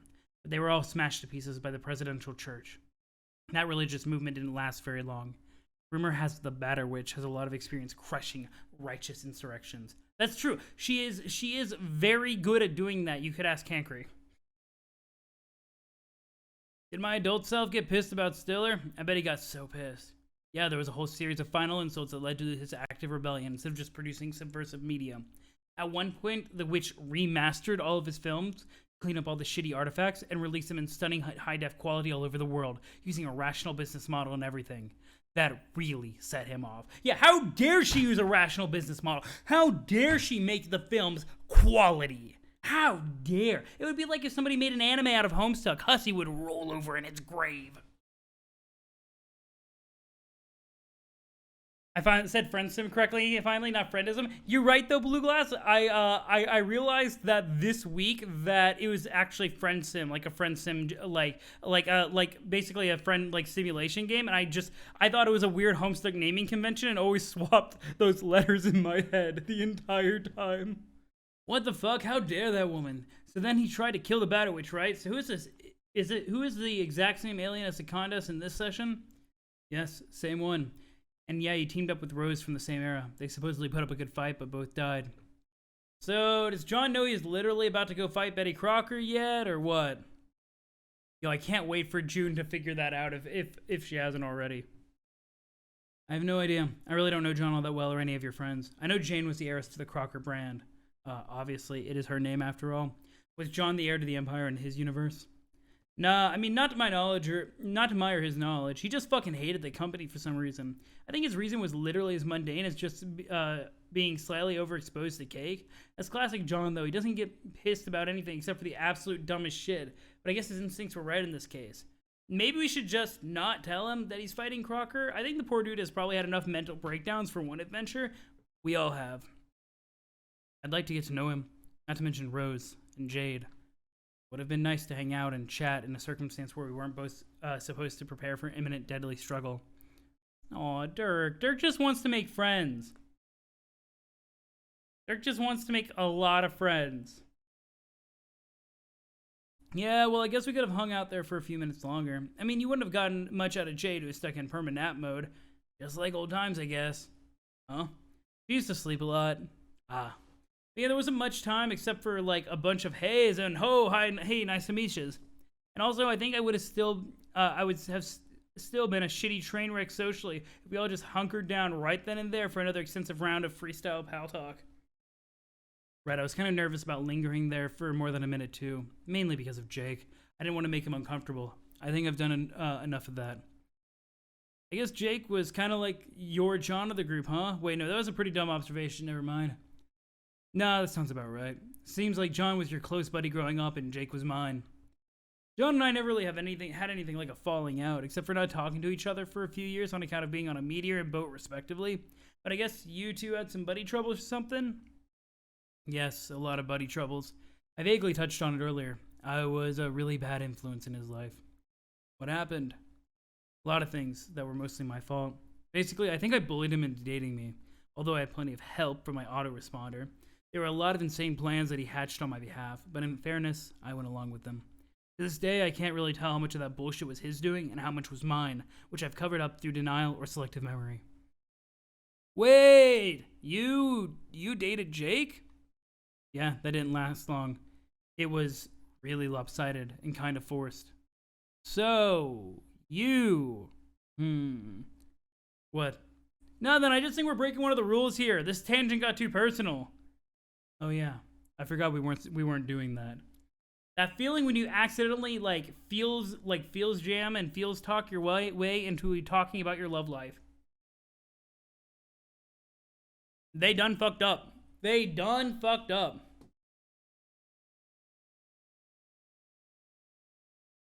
Okay. Anyway, carry on. You were asking about the adult Dave. Dave wasn't expecting the big gay? Yeah, no. Look, I'm sure that this is a great conversation that Dave and Dirk could have, honestly. So, Bro Strider have feelings for Grandpa Harley? I mean, different life. Different life. Don't even know if they ever met. Actually, ooh, it's hard for me not to talk about Hive Swap. It's really hard for me not to talk about Hive Swap in this thing. David never once considered that his bro was gay. Yeah, no, like maybe at the end of the stream, if we have a little bit of extra time and I'm talking about the comic in general, we can have a little discussion about Hive Swap. Is Hive Swap canon to Homestuck though? That's the question. That's the question, isn't it? Yeah, so that covers how he died, taking a feudal stand against some unbeatable foe. Can't say I'm too surprised about that cause. What else is even new? What about his early life, though? Guess I arrived around the same year my bro did in my universe. Just came on the same dead horse I rode in on, into a world full of opportunities. How did I even get started? Excuse me. Thank you for the lurk, Maddie. His early life isn't well documented. There's hardly anything to read about him until he broke into the show business with a few obscure projects at the turn of the century. It all snowballed from there. I guess the one thing we know for sure is I didn't find a kid in a crater and take him under my wing. That was probably for the best. Actually, maybe it's better than most of his story is left to my imagination. Kind of like how you said you spent a lot of time thinking about him, filling in the gaps of his ridiculous exploits. Right. There's certainly a lot of lore to work with, urban legends and stuff. Like what? We actually... Don't tell me. At least not now. Maybe down the road it'd be cool to hear some. I think I'd prefer to fill in the blanks myself for a while. Really, it sounds dope as hell to imagine that sort of blank canvas life. Dropped onto the earth as a kid in the 70s or 80s or whatever, with no bossy adult to reel me in, and just having to figure stuff out. Especially knowing that many years later it all worked out okay. Really wonder what I did. Was I like some homeless 80s ragamuffin? Jesus Christ, that sounds fairly adorable if so. Maybe I slept in an alley on a bed of Rubik's Cubes and Alf merchandise. Or maybe I offered my old school rap services for food. Like through a shitty cardboard booth, you know, like the one from fucking Charlie Brown comics. This is what the reference, FYI. Yes, exactly. This sounds like exactly the life for me. What if without a penny to my name and the wind at my back, I hopped on a boxcar to the Big Apple? Because as a dumb child, I naively believed that's where they made all the apple juice. I'd be sorely disappointed when I got there, but it wouldn't matter, because I'd probably scrape together a living off Broadway, like making shitty cartoons on stage and saying, you guys, this will be so much funnier once the internet happens, trust me. Then the aristocratic patrons of fine theater just shrug and dump their shillings in my orphan hat.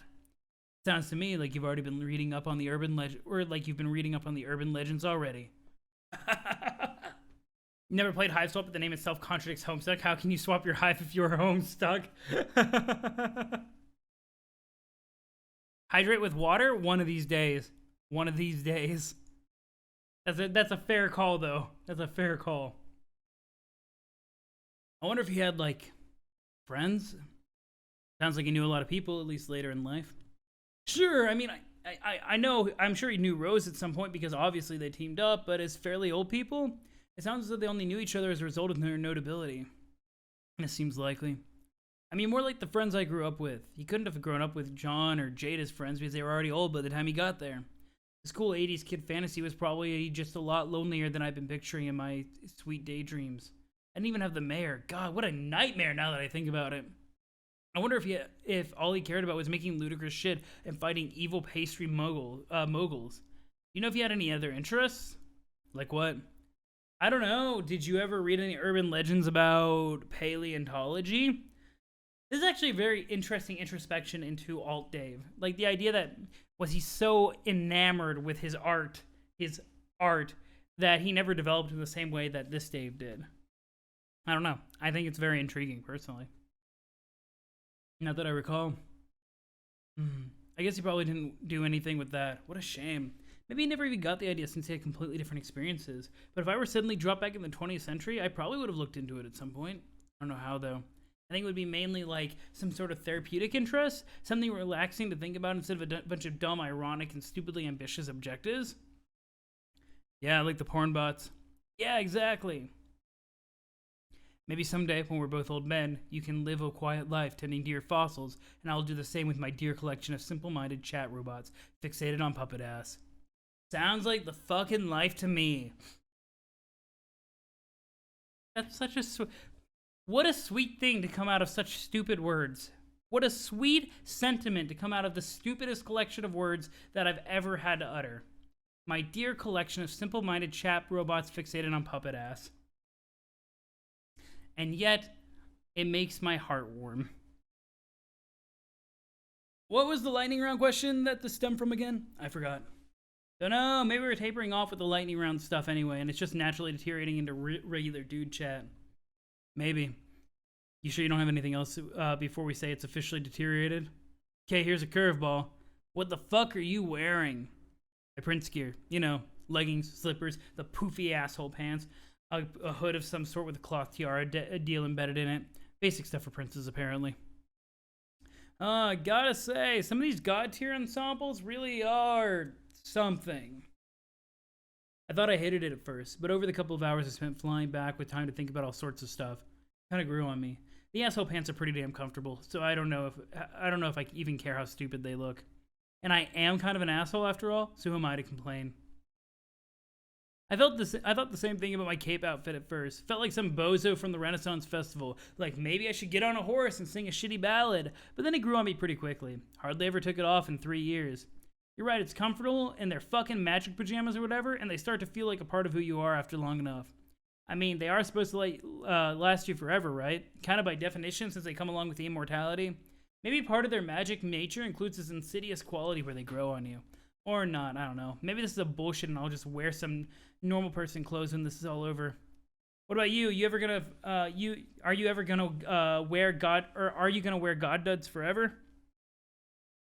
Nah, I'm sure I'll wear regular stuff at some point. If a shirt with a hat on it can be deemed regular. I'm cool with deeming it as such. Yeah, maybe you're right, and we should all just stop dressing like tools from an infinite magic slumber party for floundering teens. And just look like standard floundering teens. Some of the get-ups are pretty out there. Jake's, though. Damn? Yeah. That page costume? I'd have commented on it, except that would have been casting a stone through a particularly fragile glass wardrobe. So I just flew away. Yeah, there was some palpable awkwardness there. Sorry, I'm still trying to, wrap my head around... What? Oh, damn it. Okay. I guess I might have to break one of our lightning rules. Only a little, though. I hope. About what? The personal stuff? Yeah. That's fine. Okay, maybe I'm not even asking you anything. Maybe this is just a starting point to ramble to myself on a certain topic that I think is a slight chance I might be the biggest idiot in the world. When it comes to understanding some things about my bro, some pieces I never really put together about him until maybe literally right now, which I think makes me look like an objective dumbass. What does that have to do with me and Jake? I don't know, nothing. Maybe I don't want to ask you anything about Jake. Maybe I'll just keep abiding by the code of basic dude manners on that. If I bother skirting the line of this rule, maybe I'd rather ask you other stuff instead. Like what?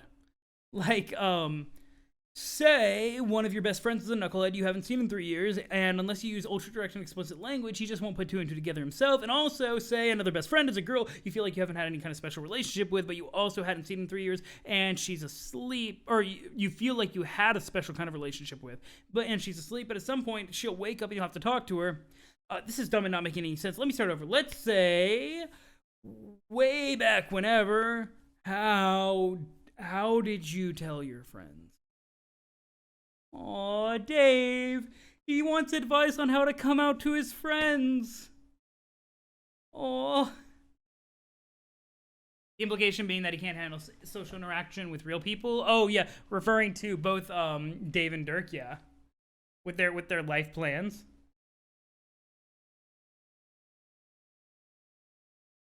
This is so cute. This is so cute. Dave is just, he's a nervous boy.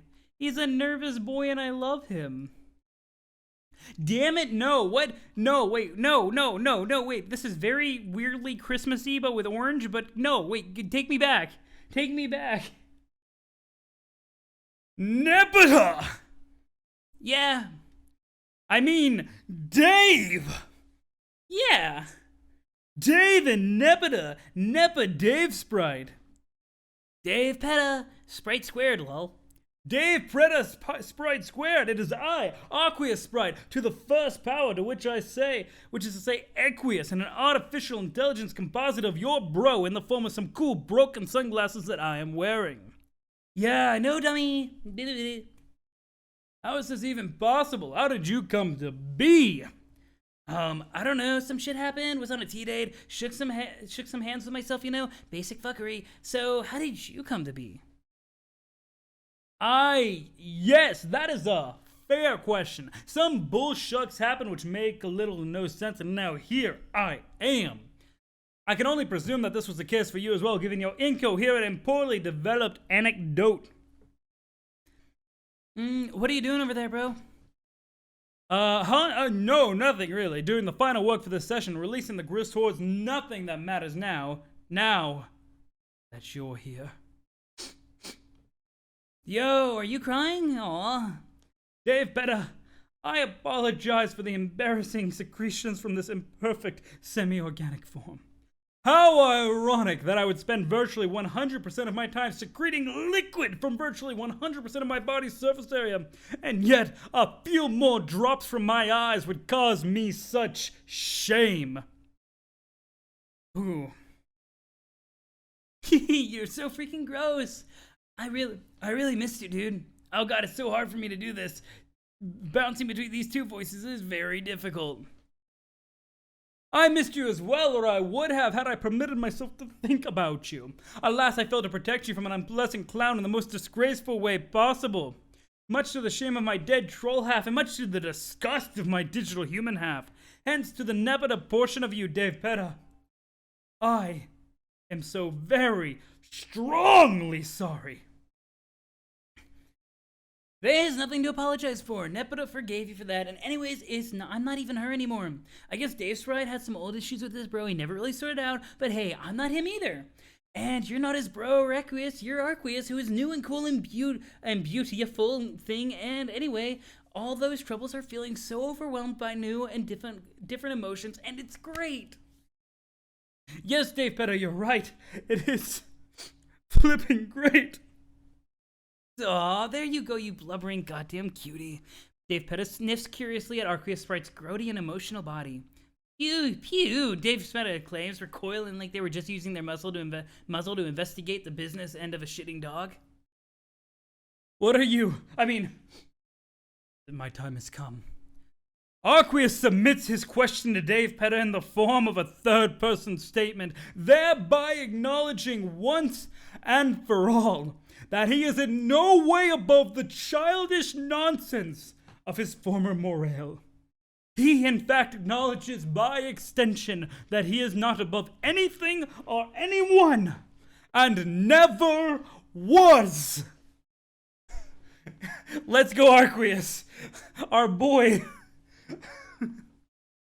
Oh my god, yes! I mean, that was a good start, but also a little abstract, man. You should try incorporating some actual behaviors and actions into your RP things to punch them up. Behaviors and actions! Oh, yeah, that's right, character development, let's go! Yeah, I think, like, dude, how the hell is Dave Peta supposed to react cutely to some internal epiphany you're having? How's that shit externally telegraphed, bro? I see. I mean, Arqueous sees. Arqueous soon realizes that he will need a truly unreasonable supply of fresh, dry towels to absorb the perspiration caused by 2 separate lifetimes of regrets and foolishness. He embarks on a mystical quest of the spirit through a land of his imagination's design as a part of his personal alternative universe fiction. It is a mountainous land consisting of only fresh, perfectly folded white towels and rivers of milk running through its valleys. Yum yum! Yum yum! Yum, yum indeed, he thinks to himself with his silicon brain, exactly 1 trillion times per second, for several seconds. But now is no time to sup from the streams of dairy. He gathers a heap of clean towels in his strapping arms. Yes, these guns you see here. 2 astonishing sinewed mute chunks clench the unsodden rectangles of fabric like tremendous baguettes of rippling, twitching protein tissue. Even Dave Petta's like, they never stop talking, you're not wrong. You're not wrong at all. He reflects on his pair of powerful weapons with admiration and wonders quietly if Dave Petta would like a complimentary ticket to the gun show. But due to his obscenely powerful mind, this thought took place in the blink of a microsecond. He proceeds to have additional similarly rapid cyber reveries, including but not limited to thoughts of fondness for Dave Petta, and some extremely complex genetic algorithms comparing the merits of various redemptive gestures and... Arqueus, you're RPing your internal thought process again. Oh, sorry. It's okay for starting out. You'll get the hang of it if you keep at it. You being willing to try is all that matters and is hella nice. Starts to purr for a sick beat. You mean like a rap beat? This is absolutely nonsense. I love it. Yeah, the page numbers become meaningless. It goes on forever. Extraordinarily strong character development indeed. Yo, let's get that rap beat going. Duh? Arqueus wonders if the purred rap beat is strictly in the hypothetical plane of roleplay, or if it will be an audible phenomenon taking place in reality soon. Dave Petta gives a little knowing nod and says as if to say, you bet your chiseled ass it'll be an audible phenomenon in reality soon. Arqueus begins flexing rhythmically in a time with the beat of the purred rap, like...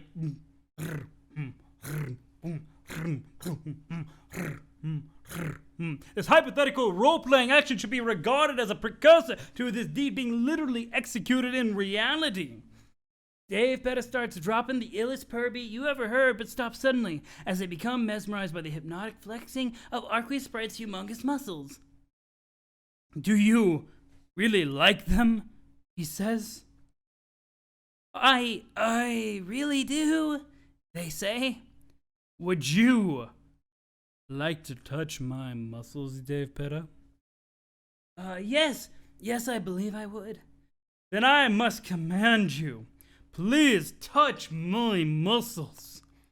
Yes, okay. I won't take no for an answer, Dave Petta. Touch my muscles. I said yes. Touch my muscles! Yes! Touch my muscles! Yes! Touch my muscles! Yes! I can't even begin to fucking think what my wife is thinking. She's like in the other... I have no clue what the fuck she thinks is going on right now. Like, honestly. Like, what the fuck does anybody who has to listen to me yelling this at the top of my lungs have to think? What about my neighbors? There's like 7 kids and all they can hear me talking about is how I want somebody to touch my muscles. Like, how the fuck... How am I supposed to see my neighbor and look him in the eyes and I'd be like, I'm sorry your 7 children had to hear me talking about touching my fucking muscles for like 3 hours on loop. I don't understand. What am I supposed to do about this, guys? This has ruined my, like, presence in the neighborhood. I blame Homestuck.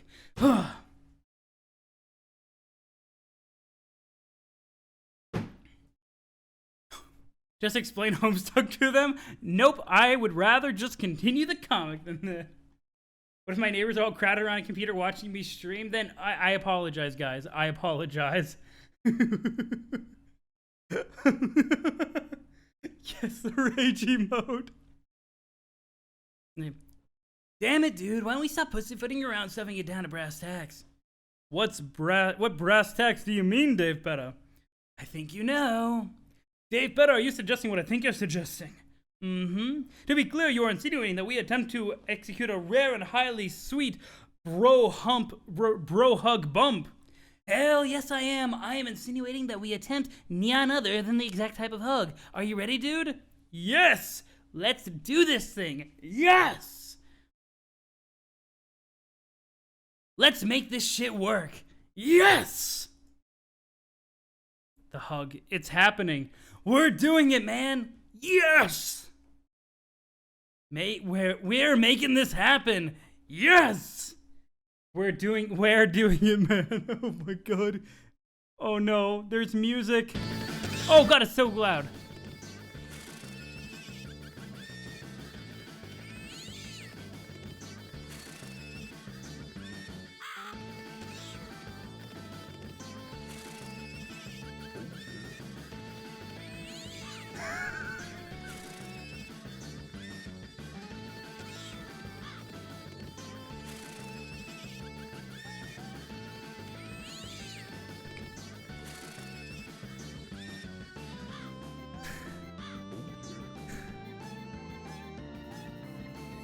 I have no words. I have no words. Let's make this shit work. We're doing it, man. The reference.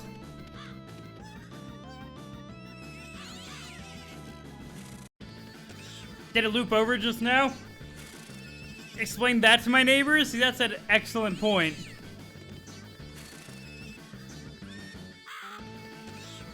Oh no. Guys, I have one thing to say to you. I have one thing to say to you guys. This has confirmed for me that Lord English did nothing wrong. Deleting all of Paradox Space? Worthy. Worthy. Yeah, I'm gonna do that now, actually. It's gonna be really hard to read this long bit of dialogue with all that in my ear, because it is still very loud, even on the shortest setting. Oh my god. That was magnificent. Beautiful. No. This is what I'm saying is. This is clearly the defining moment of Paradox Space. Now Lord English can just destroy everything. It's fine. It's fine. We're done. We're outie. Truly beautiful. And there it is. The greatest reunion in Homestuck history. Nay, the greatest moment. It does not get better than this. It will not get better than this. At some point, possibly during the 5th or 6th loop of the above animation, which you can't seem to stop watching and listening to, a thought occurs to you. You think with a sense of relief. This is it. We made it. This one-page triumph has just retroactively vindicated the long and arduous journey behind it. After every bump in the road, every setback, every nagging doubt about the story's direction, every fucking time your waifu got the shaft. All of that just got wiped away in the blink of a tearful eye by the single greatest piece of media you've ever experienced. You can finally say with absolute conviction that it's all been worth it. It has all paid off. All roads, no matter how treacherous, brought you to this glory. Every obscure plot thread, every batshit twist, all that retcon stuff, the sprite squared shit, every bit of dubious narrative legerdemain, all of it you now realize was designed with excruciating precision to achieve this singular, magnificent result. You'd be blown away in hindsight by these shocking feats of multi-threaded plot predestination if you weren't so fixated by the looping animation. And your jaw would be hitting the floor by now if not for the league's deep sense of tranquility welling up inside your bosom, now that you know Homestuck's audacious promise has been utterly fulfilled forever. You're now into your, 11th, maybe 12th loop of the animation? You've lost track and it doesn't matter. What's the hurry, you wonder? What's the harm in camping on this page for a while longer? What else do you have going on? Maybe it's time we face the facts. This is truly all you have. This is your life. Without breaking eye contact with your monitor, you find yourself reaching for your smartphone. Wait, why am I doing this, you wonder? Why am I going for my phone? You're going for your phone because it's time to take a fucking picture, numbnuts. You decide that digital photography is the best way to make this shit last forever. You nod and go, oh, this makes sense.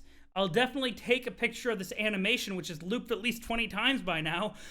You make sure you get yourself in the picture too to prove you were there, and you mumble, what a selfie? Take a goddamn selfie of yourself posing next to page 9828 of MSPaintAdventures.com as you contort your body to pose next to your screen and flip your camera to selfie mode. I continue with my unhinged diatribe to instruct all other readers to do the same. I want to see selfies, people. Oh god, it's not stopping. I need to see your ridiculous mugs next to these two gently bobbing freaks posted publicly on all of your social media channels by the thousands, not just a few thousand either. Oh no, like an old and wise meme once foretold, we're gonna need to clear up the big 9 ones up here. In fact, I'm gonna need your selfies jacked so far. Over 9,000. Scientists will have to start inventing new numbers to keep track. No. No. No. I will not be controlled. There will be no selfie. There will be no image. This abomination shall be lost forever. I will downgrade you to low quality. It made literally no difference, actually. But have I considered yes? No. I have resisted. I have fought. I have overcome. And I will finish this last paragraph not out of a sense of wonder, but a sense of victory, knowing it will have no effect on me. Choke the internet with your selfies, or with a horse as my witness. I will delete this fucking website. Do it, Hussie. Do it, you bitch. Do it, you little bitch, Hussie. You won't even fucking dare. You've moved on to being an e-boy. You don't care about Homestuck. You fucking do it. The fans don't care anyway. They don't care. I've heard about it. They hate the epilogues. I fucking do it, Hussie. Fucking do it. Retcon the whole fucking comic into non-existence, Hussie. Fucking do it, bitch. I fucking dare you. If I don't see enough selfies on there, I will scrub Homestuck from the Askish servers and never speak its name again. I will then dedicate every shred of ingenuity, political influence, and worldly resources I have to releasing darkness on this planet. So post your selfies early. Post them often. Post them to save a modern literary masterpiece. Post them to save the lives of billions. But most of all, post them because you really want to. And you are probably going to do it anyway, even if I didn't say all this bullshit. Whew. If I won't make a selfie on this page, I'll literally rip the fabric of reality apart. Everyone, I'll deal with the consequences. Boom. Your move, Andrew Hussie. Hey, they're back. Hey, June was waiting for us. Hey, they're back. Okay, guys. We are on page 7,929. We are approaching the end. Time to touch more muscles, indeed. Time to touche more muscles, even. I was taking a selfie off camera so we couldn't sit. No, I can't take a selfie for the rest of my life now, just in case somebody tries to sneak that panel into it. Do what you must, Blue Glass, and I will do what I must.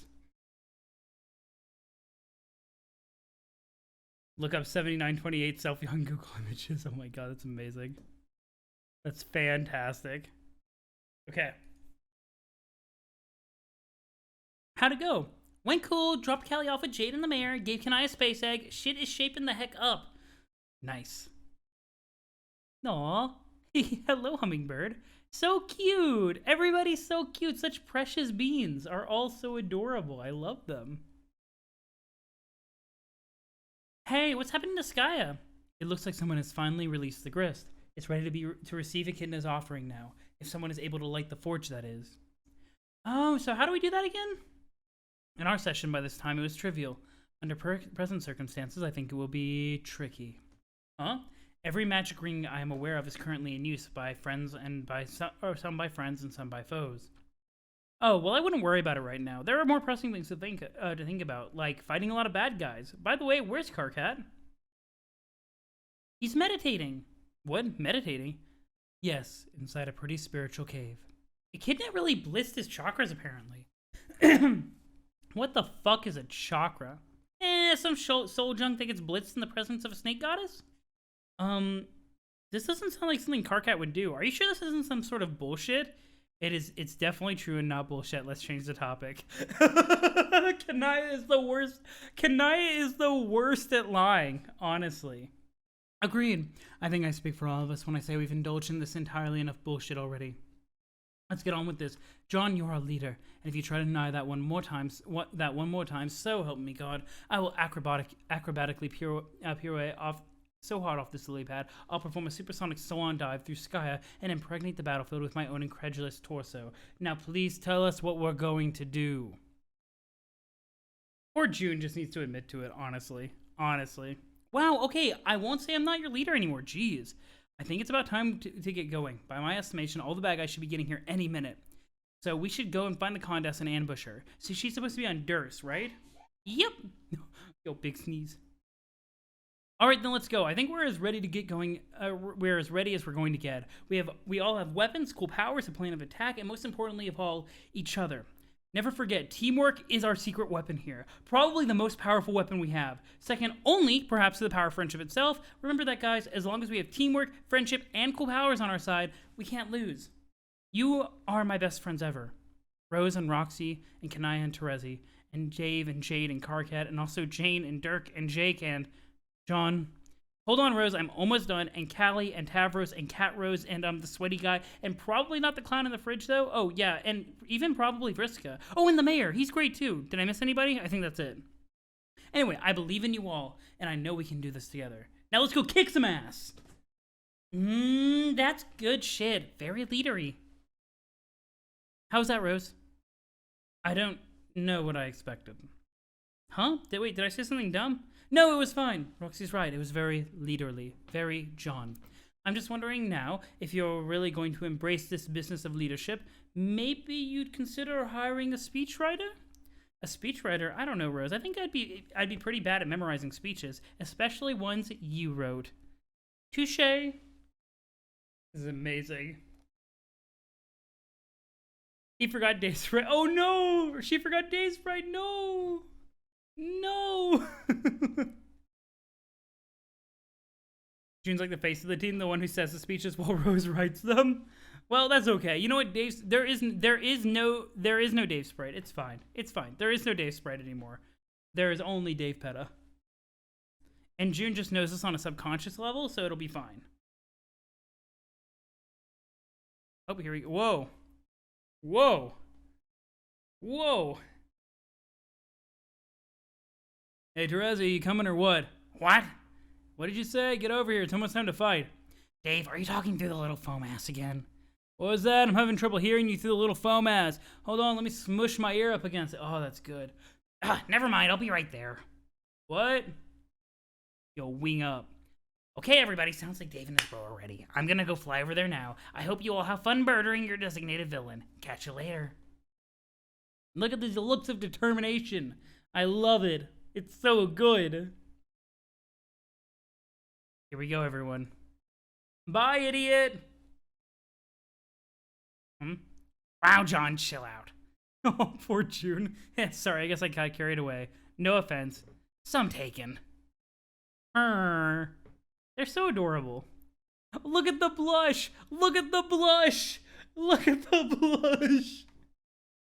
Murder stuck 2 or 3 or 4. Here we go. Society has progressed past the need for Dave Sprite and replaced it with the need for Dave Petta. What? Yikes, awkward. Hey, you there? Yo, throwback with GC. Throwback. It's been so long since people haven't actually talked, it feels like. Even though that just happened, actually, didn't it? With, like, Terezi and Dave? Did they even use GC then, and did I just ignore it? I don't know. But guess you must be busy finding that weapon, or recruiting ghosts, or killing Lord English. Whatever it is you're doing out there. I just want to say a few things before I have to go fight. Actually, maybe it's better if you aren't responding for now. Maybe I can finally see some things I wanted to say that I might not have been able to when you were around. Oh. Oh boy. It's been a good few years. A much better time than I probably deserve to have, considering what I almost did. Thank God I didn't. Well, thank John, I guess. He's a good kid. They all are. Even these new schmucks. What a sweet and charming bunch of stupid losers. Don't fucking dare tell anyone I said that. But I love them all. Oh, Terezi. Terezi being honest and straightforward. I'm also ready for the field trip, Wolfie. I don't know what's wrong with me, but I can't just say stuff like that directly to people. They certainly don't appear to have that problem, and you never seem to have much trouble saying whatever was on your mind. Maybe that's why I have so much trouble with the idea of letting you go of you. You aren't afraid of what's inside your mind. You always seem to be at ease with your own capacities, even if they lead down a road of self-destruction. Like, yeah, we've clashed on stuff. I acted like it was all about ideals, about how mine were better or something, but maybe I was just pissed about your attitude of certainty, and angry at myself for not having it. I think it's something I needed in my life, even if it came from someone else, if only to keep me assured it's possible to feel that way. Oh, Terezi actually, like, facing some of her self-doubt.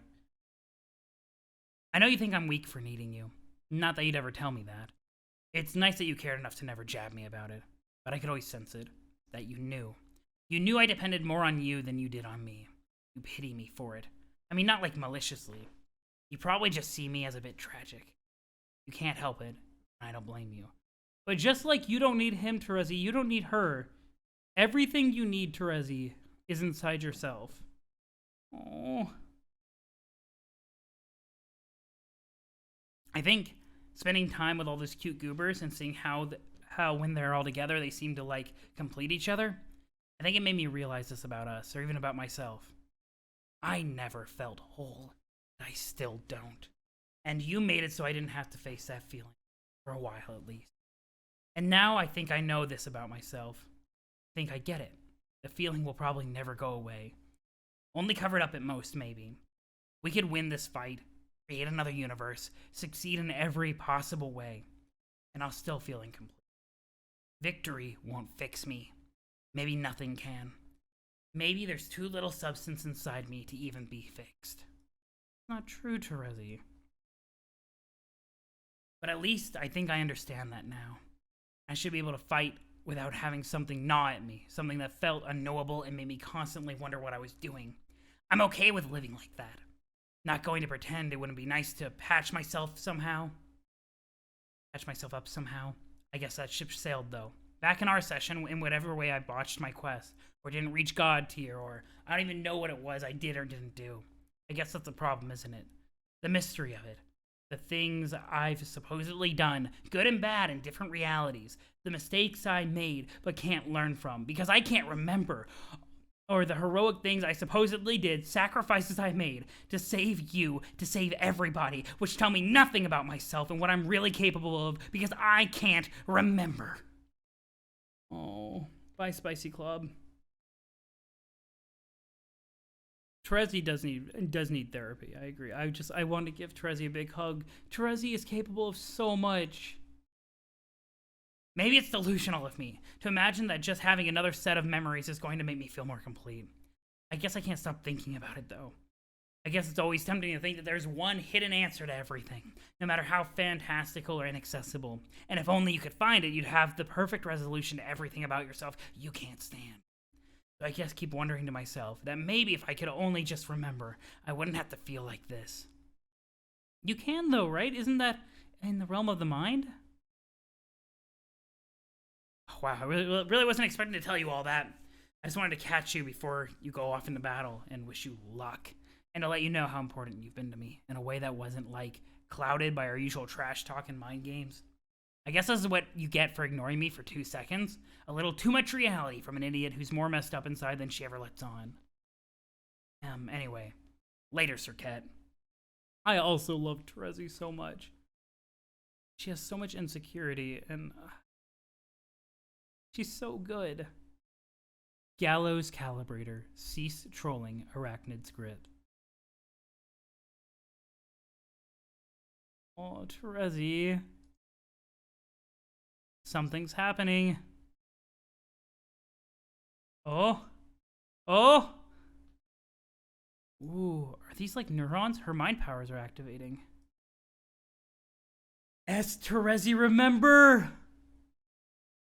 Oh. Oh. I'm so happy. Oh wait, it's dead, Vriska. Is she gonna remember all of the different...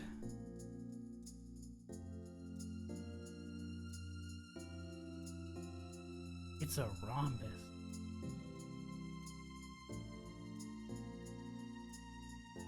Oh, this is so cool.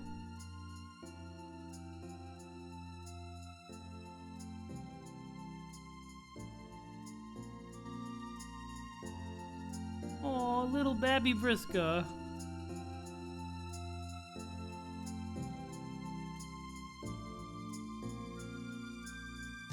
Oh, baby Terezi.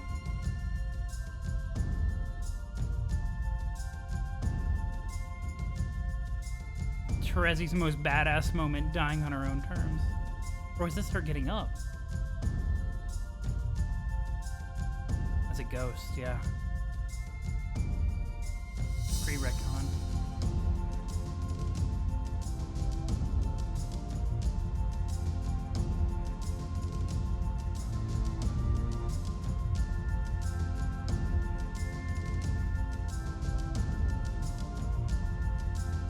All of our pre-retcon babies that we lost, all of our kids that we got to know.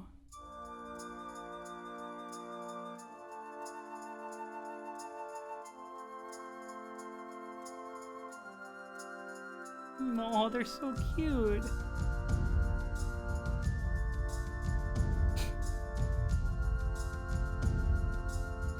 When they made their first outfits for Flarping. A time that something that probably was deserved happened.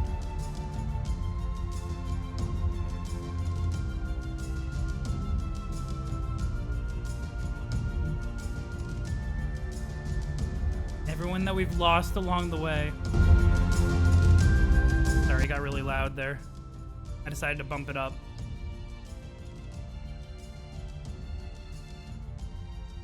Every instance of every character that we've lost. Because all of them matter.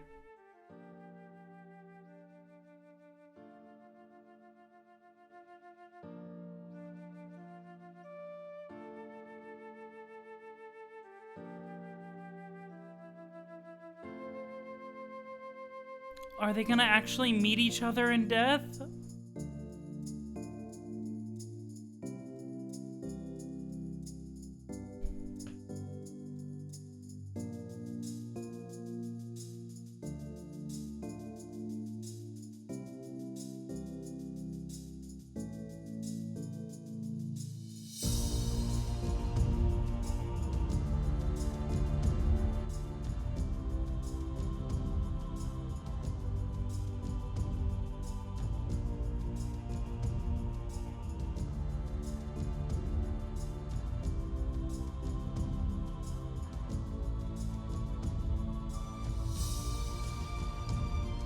Look at that!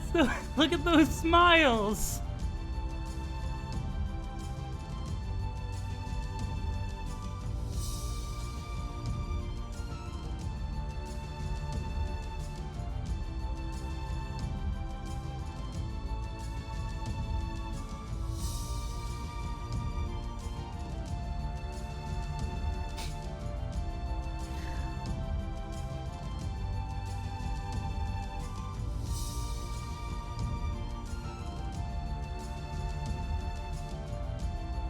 The universe shattering has literally never been more beautiful.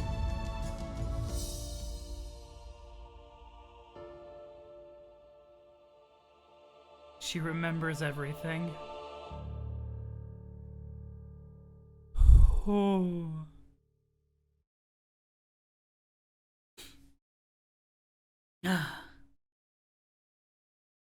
Oh, that was... Oh, wow. Yeah, there's a lot of chat that I'm just not gonna catch up on because I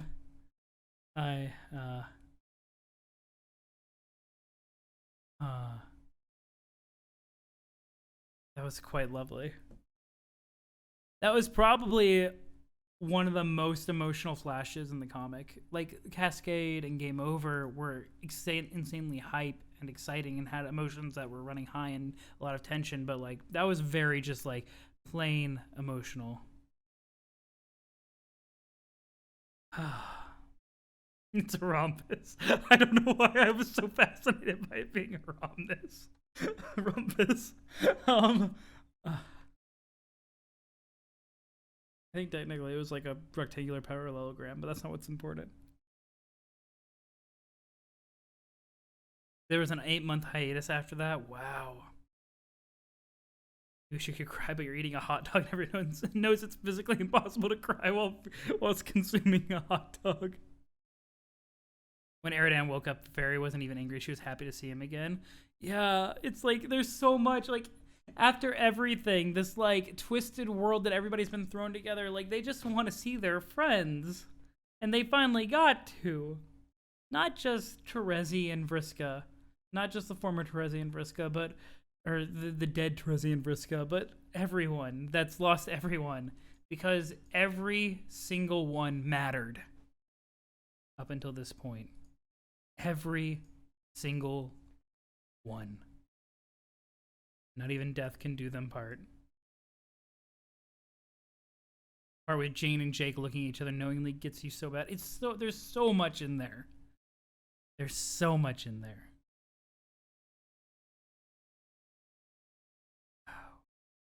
But here we go. Here we go.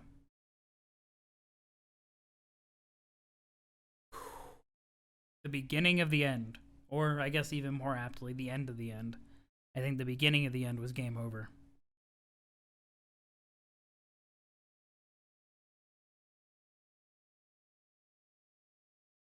Thank you for Driller. A good call out. I'll take a look at that extra art soon. Your name is Spade Slick. You are the leader of a notoriously stupid gang of mobsters called the Felt. Your previous gang was known as the Midnight Crew at some intermediate point in the past, all died off due to time shenanigans. Oh, how you loathe time shenanigans. Your long quest for revenge has finally taken you through the front door of the clock belonging to the host Plush, who in some gruesome manner gave birth to the gang's former boss, Lord English. Your former subordinates, Clubs Deuce, Diamonds Droog, and Hearts Boxcars, are all dead. Your current subordinates, Itchy, Doze, Trace, Clover, Finn, Die, Crowbar, Stitch, Sawbuck, Matchsticks, Eggs, Biscuits, Quarters, Can, Miss Paint, and a Centaur Butler are all being stored in the magic oven you are currently carrying. They are all mostly a bunch of idiots, and you aren't particularly fond of them. Except that Miss Paint dame, you suppose. She's a real looker. You have rocketed to the session from the furthest ring, using the rocket ass which you apparently have. Your objective is to locate and murder Lord English, to once and for all complete your quest for revenge. The Midnight Crew lives on in our hearts, you're goddamn right. You're goddamn right. This isn't going to go well. Well, there is a English. There is a English to be seen. Yep. And so the fight begins. Boom! Yeah, so, like, Vriska thinking Jake can handle this all by himself, like, I think he can with Page potential, with the Page of Hope potential, but, like, her thinking that he should handle this because he's the weakest was, I think, a gross misunderstanding of how powerful the Felt can be working in tandem. Yeah, close enough. Yeah, kind of English. Let's go. Oh, Jake is so scared. I believe in you, Jake. You can do it. What the hell is that? If only you could get a closer look. Too bad that's just a fake red plastic eye you've got there. Oh, boy. Jack, Jack, what are you doing? No, you are flagrantly ignoring continuity now. I didn't give you a working cybernetic eye. Stop that. Fine, if you want to pretend it's a real fucking cybernetic eye, go ahead. What do I even care at this point? Just make shit up despite me. It's fine. You zoom way in with your apparently real cyber eye and see it is none other than your arch nemesis, Lord English himself. Or at least the closest thing passing for him in this session. You'll leave these knuckleheads to rumble amongst themselves. You simply don't care about them at all. So, Jake is so scared he turned into Spanish. So, this is already not going according to plan. It's going to be absolutely terrible. All you care about is payback. You've got a casino to avenge. Remember that? That didn't stop from being a thing. Hussie has no control over the narrative at this point? Yeah, it's a gonzo. So close to the end. Here we go. Here we are. Ready, everyone? I guess as ready as one can be to initiate lethal combat with an extraterrestrial founder of a nefarious baking goods syndicate. Also, nice sword. You should, Rose, you should feel uncomfortable about this. Wait, what? I thought we were fighting the Condés. Oh, no. Oh, no. No, you can't tell June this right before the big fight. Oh, no. Here we go. We are. The Condess is Betty Crocker. She is? Yes. Wait, John, are you telling me you're only realizing this now? Unbelievable. Hey, nobody told me, okay? This is this thing called inference, John. Examining a large body of evidence, putting the pieces together, making certain logical leaps, drawing conclusions. Sorry, I guess I was too busy saving everyone from dying horribly to solve a very stupid mystery about a shitty cake woman. Okay, wait, can June... That was actually a pretty solid snapback from June. I'm very, very happy. I guess so. So what do you have to say about that? About what? About the alias of the Condess? Oh, it's fine, I guess. Okay, so June has evolved to the point where these stupid shenanigans don't fucking matter. Because now she gets mad about real shit. About all of her friends dying. About that real shit. No more Betty Crocker shit because, well, you know what? Ain't no empire now, bitch.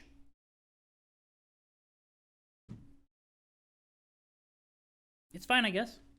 Fine? Yeah, what else am I supposed to think about it? I don't know. I guess I thought you'd be floored by this stunning revelation, given your irrational hatred for that particular dessert corporation. It's alright. Sort of makes sense, actually. What's the big deal? John, you're kind of letting me down here. Sorry, I just think we have bigger fish to fry than... fish. I mean, more important things to do than get down on the floor and have a melodramatic tantrum about a ridiculous and stupid fact that doesn't matter. John, stop it. The degree of maturity you're showing here is really bad for morale. Oh, shush. Listen, whatever she is, cake mogul, or alien empress, or queen of dearth, or sexy sea lady with too much hair, let's just fuck her up. Yeah. Oh, they're so cute. Look at everybody being so cute. June and Roxy, so cute. Rose and Kanaya, so cute. Jane, so cute. Everybody is so cute. If someone as sexy and has too much hair deserves to be dead, I think that is an incorrect inference from that logic, but alright. Hey Roxy, what are you doing with the sword? What, this? Yes. It was, sort of my improvised gravestone deal, but I guess it became kind of meaningless when my cat robbed the grave. So I figured I might as well go nab it again. Why let a cool sword go to waste? You know my boy Dicetry would not approve. I get that's true, I guess. Is that why you took it out of the stone slabby thing in the first place? Kinda, that was different. How? Back when I saw it on your blue planet, that was when I thought I just lost all my friends, and I thought for a while they might be gone for good. And I saw the sword poking out of there, and it reminded me of Dirk. It reminded me of everyone we just said goodbye to. Even if that only turned out to be temporary. I don't know what it meant to people before I came along, but to me it was a symbol of all the people who didn't make it as far as we did. So I stole it. See, I'm a goddamn rogue. I take shit. And now I'm about to take back from the witch everything she stole that should have been ours. Promise of a better life, a future for humanity and trolls alike, all that shit. I'm gonna swipe its lack and make it start being a thing again. Let's never let all that stop from being a thing ever again. 'Kay, guys? What? Yeah! Okay, yeah, I'm sure that possibly all made sense. Good speech. That was actually a very good speech from Roxy. Roxy is good at making the good speeches. Let's go. Capture logged. Here we go. The Condess has arrived. Yo, what's good, Batter Witch? Oh, look at them. They're all so determined. I'm so happy. I'm so excited. The final boss. Let's go. Angie. Dad Crocker. Let's make Dad Crocker proud, kids. He's watching. He is watching. Proud fatherly admiration. Let's go. Proud dad has arrived. F for Dad Burt, but maybe Dad Crocker can adopt. Let's go. Yo, what's good, Carcat? You're supposed to stay asleep, Carcat, please. Hi? Hey, you there, get back in the mob before I fork ya. What? You heard me, don't make me come over there. God damn it, you're gonna make me come over there, aren't you? Running a ghost army, it's like herding catfish, I swear to Glub. Yo, Carcat can, like, chill out with the ghost army. There we go. Yeah, he's asleep. He's asleep. It's fine. It's totally fine. Wait a minute. You weren't some rando Carcat ghost, you're alive, but dreaming or something. Yeah, I am alive as far as I know. Yeah, you see, you are. I can tell those things who's alive and ain't. You're a genuine article Shotty McNubbs. Hey! Hi, what the fuck was your name again? The punky teen version of the Condess, right? Aren't you like a bad guy? Or do you have some sort of fucking anti-hero thing going on? No, you fool, I'm a good guy. I'm leading this whole ghost army and everything. We're gonna go kill Lord English. Oh, is that what you're doing with all these ghosts? Wow, that's pretty fucking ambitious. Yeah, ma'am. Hey, we talked about this. Don't you remember? Carcat gets to be the commander! Or the whatever Carcat was going to be in Mina's army. Let's go. The prophecy is fulfilled. Please. Please.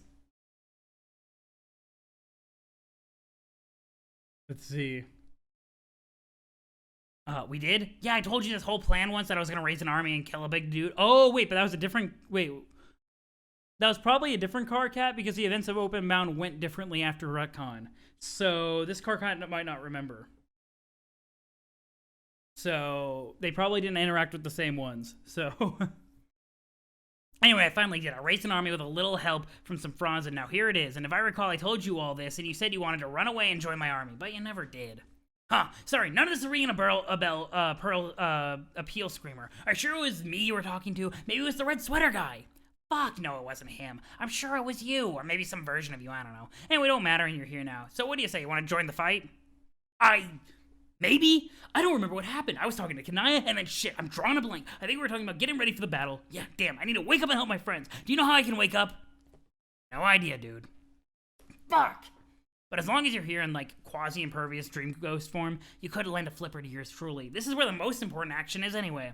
It's the one for all the round circles. Gonna take down English for good. Even though he's supposedly invincible. Got a good feeling about this one, though. Feels like we're gonna make it stick this time. Fuck, signed Carcat Vantas. He wanted to help with the fighting, so he'll do it even if he's unconscious. That's the true leader. That's true. And you know what? This is exactly where Carcat needs to be. Echidna identified that Carcat needed to survive physically for the new world. Yo, Carcat, just go and beat the shit out of Lord English as a dream. Let's go.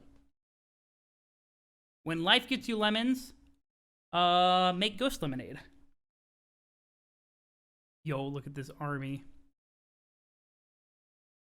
So this is really it then. This is where it's all going to end finally. Yeah. And it's probably fate that I ended up here. However that happened, I guess I tripped and fell and hit my head or something. Probably some sort of subconscious slip. Like some part of me knew I had to fall asleep now to fulfill my destiny. That must have been what Echidna wanted all along. Okay, sure, whatever. Okay, I'll do it. I'll join your army. Okay, nice. Then get in line, Shouty. Wait, what? What do you mean, what? You mean I just crammed myself in there with the rest of the rabble with all the dead Eridans and Nepidas and the idiot version of Solixes and the fucking helmet and all the losers, failure damn doomed versions of myself? Yeah, that's the idea. That's what joining an army is, bro. Come on! You said so yourself I wasn't just some rando. Can I be at least a little bit more important than doomed Equius number 400 or 45,832 who's wearing a saucy maid outfit for some fucking reason? What do you porpoise? What do I porpoise? What do you propose? Oh, I don't know, can I at least maybe be on the front line? How about I'm the guy leading the charge, is that okay? Yeah, sure, whatever. Oh, No cursing? Denied. Denied. Denied. Actually, literally denied. I'm not doing word bans or no cursing. This is the finale of Homestuck. I'm going to keep it true to Homestuck. I will refund you your points. I'm not gonna have it all like it's all fun and games in the normal stuff, but endings are sacred. All right, this is gonna be great. Okay, what weapon should I use? Probably home smell you later. What do I have? Wait, do I have those with me? Look at how excited Carcat is. Oh my goodness. You're a dream ghost. You can have whatever you want with you, I think. That's how that works? Are there like rules for this dream ghost shit? Now's not the time to be asking junk like that, bro. We gotta ride this bitch in for a landing. Who gives a flip where your ghost sickles come from? Ban prestidigitation. I mean, I don't think I'm going to have to say that, Squid. If you want to keep your coins spent, sure. But I don't think I'm going to say that. I'll refund it just for fun, though. I'll refund it just so that you, like, your points aren't gone. Ban it. There you go. There you go. Let's see. Yeah, you're right. I shouldn't get hung up on pedantic details and start thinking about the inspirational speech I was hatched to give on this fateful day. What the fuck speech? Yeah, is that okay? Fuck no, I already gave one that was dope as shell. Inspired the shit out of everyone or terrified them. Same diff. Can I just give one anyway? I guess, as long as you do it quietly over there. I don't do anything quietly. Then walk further away. See, like I'm doing, but in the opposite direction of this. Later, Shouty, I got an army to run. Get back here when you're done murmuring about whatever motivational noise you think is gonna get you and you alone pumped. See ya, nubs. Refund it so I can say it over and over again. Here we go. Alright, I won't be long. What? Did I just get tricked into giving a speech to myself in fucking outer space? Okay, fuck, never mind then. The last thing I want to do is start emulating Strider's insufferable rambling soliloquies. Who does he even think he's talking to? How many times have people yelled from the other side of the room, "Dude, are you talking to us? We can't fucking hear you." Oh my god, I'm doing it now, aren't I? Fuck! Thank god he's not here to hear me say this. I'd never hear the end of it. I wonder how he's doing right now, fighting. Wait, who is he fighting? Like one of the 50 fucking jacks? I forgot already. When I tripped and fulfilled my destiny as a warrior, I must have hit my think pan harder than I thought. Wow, fulfilled my destiny as a warrior is another thing I'm glad Dave didn't have to hear me say. Jesus Christ. Anyway, whoever it is he's fighting right now, I hope he's okay. Aw, Carcat. Aw, Carcat. What a sweet, precious being. I love him so much. Oh, we're so close to the end. Oh, God. Alt Callie. Alt Callie. Yes, Homestuck indeed, Gaster Two Soul. Homestuck indeed. We are here. Where? Our destination. You mean the green sun? It feels like we've been approaching it for hours. You mean we're finally close enough to it for whatever it is we have to do? Yes, we are close enough now, but we do not have to do anything. Only I do. Oh, then what do I have to do? Nothing. You needed to accompany me on this journey so that time could pass for you. And now that time has passed. I see? Is there anything you'd like... Oh, sorry, that's Callie. Is there anything you'd like to say or ask before we part ways for good? For good? You mean I'll never see you again after I wake up? No one will ever see me again after you wake up. Oh. Literally every character in this comic is trapped in some way or another. That's fair, actually. Oh. Wow. You started this in 2009, Gaster. You're about to finish it? Yo, I'm glad you could join us here for the end. I'm very glad. Yeah, Biangle, we're here. Here we go. Then what am I supposed to do when I wake up? By then, the fight should be over. Assuming your friends were successful, you must use your abilities to seed the new universe with your new home. That is all. That's it, but I want to help them all with the fight. It sounds dangerous, but I have all these powers, really good powers, maybe even the best powers? Yes, they are the best powers. But why can't I just wake up and use them? Powers such as yours are a great asset, but in time become an even greater liability. That is why you sleep. I don't understand. You will not be able to control them for the purpose of your mission. You are barely in control of your most modest capabilities. You're still quite young, and your kind is soft. The ability to absolutely dominate is better housed in a being designed for seclusion, singularity of purpose, and remorseless resolve. It is too much for one like you. You're probably right, actually. It's scary to think about sometimes. It won't be a problem for much longer. Uh-huh. It's not your concern. Until then, you may want to appreciate the final moments of intimate connection to this continuous supreme source of power. Is Callie about to destroy the Green Sun? How? That's up to you. If you must have advice, I will give you some similar to that I gave your other space-playing friend. I told her to live where before she had not. So too, you are similarly imprisoned by various inertias. These weigh on you. You are a child belonging to a race for which that distinction is understood to correspond with experiences of enjoyment. Perhaps you should try to have fun. Ooh! Yeah, Callie also, like, low-key burning Jade's control of her powers. For real, you'd like to thank both myself and Melody for all these Homestuck streams. Honestly, the real hero of these Homestuck streams has been Melody, because they have been modding and making sure that spoilers don't get through. So, Melody, if you end up seeing the VOD, thank you a lot for modding this entire time. And thank you guys, everyone, for joining me with this. This has been really cool, and we're right here at the end. Ooh. Oh my goodness.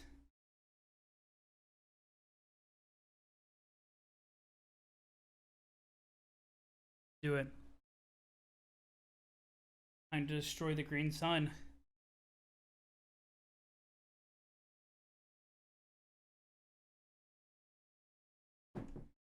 I think I saw a question that I thought that was interesting. Now, why would a cherub destroy a sun? I'm assuming that it will be part of the key to destroying Lord English. Goodbye, Jade. That was page 8,000 right there. It's such a cool panel. It's such a cool panel.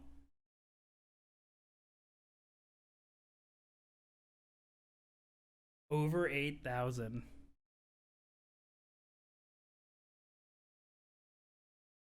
Dave Petta. Wait, why is Dave Petta here? Yeah, cherub courtship rituals are made of two snakes dancing around a black hole. Yeah. Oh, you're referring to Caliborn destroying the Red Sun in his Ender Flash? Oh, okay. Dave Petta. Jade. Did Dave sprite? Yeah. Oh my god, this is an awkward conversation for Jade. This is a very awkward conversation for Jade. You're alive and very different. It's Dave Petta, actually, and yeah, I'm different. Got this whole other person mixed up in me. Her name was Nepeta. Oh, wow, I'm so happy to see you again, even if you've gone through some pretty big changes. Yeah. So what are you doing here? Are you asleep too? Nah, I'm awake, and like actually hearing stuff. Guess I just decided to fly up into the sun like a fucking piece of garbage after all, like I always said I would. You did? I don't remember. Yeah, I said stuff like that sometimes. Jade, I used to be fairly depressed. Yeah, well, I do remember that. You seem to be in pretty high spirits now, though. Yeah, I'm doing fucking phenomenal. But for real, I'm not actually here to visit the sun. I flew here as a point of reference to get my bearings. I'm actually on my way to go fight Lord English. Have you seen him? Is he? Oh, you like my Dev Petta voice? Yeah, it was very hard to like get down. It was very hard to get down.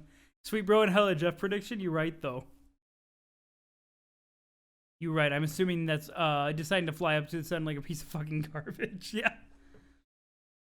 No, I've spent the last however long hiding from him, actually, with Calliope.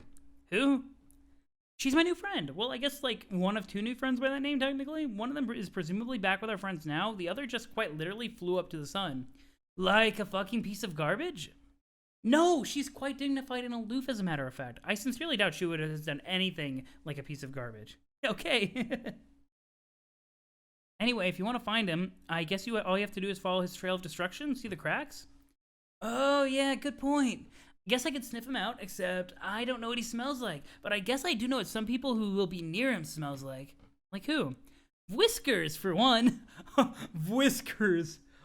So, I love it. Whiskers. Although, supposedly a staggering dick ton of ghosts. I'll just smell around for where the ghosts are all at.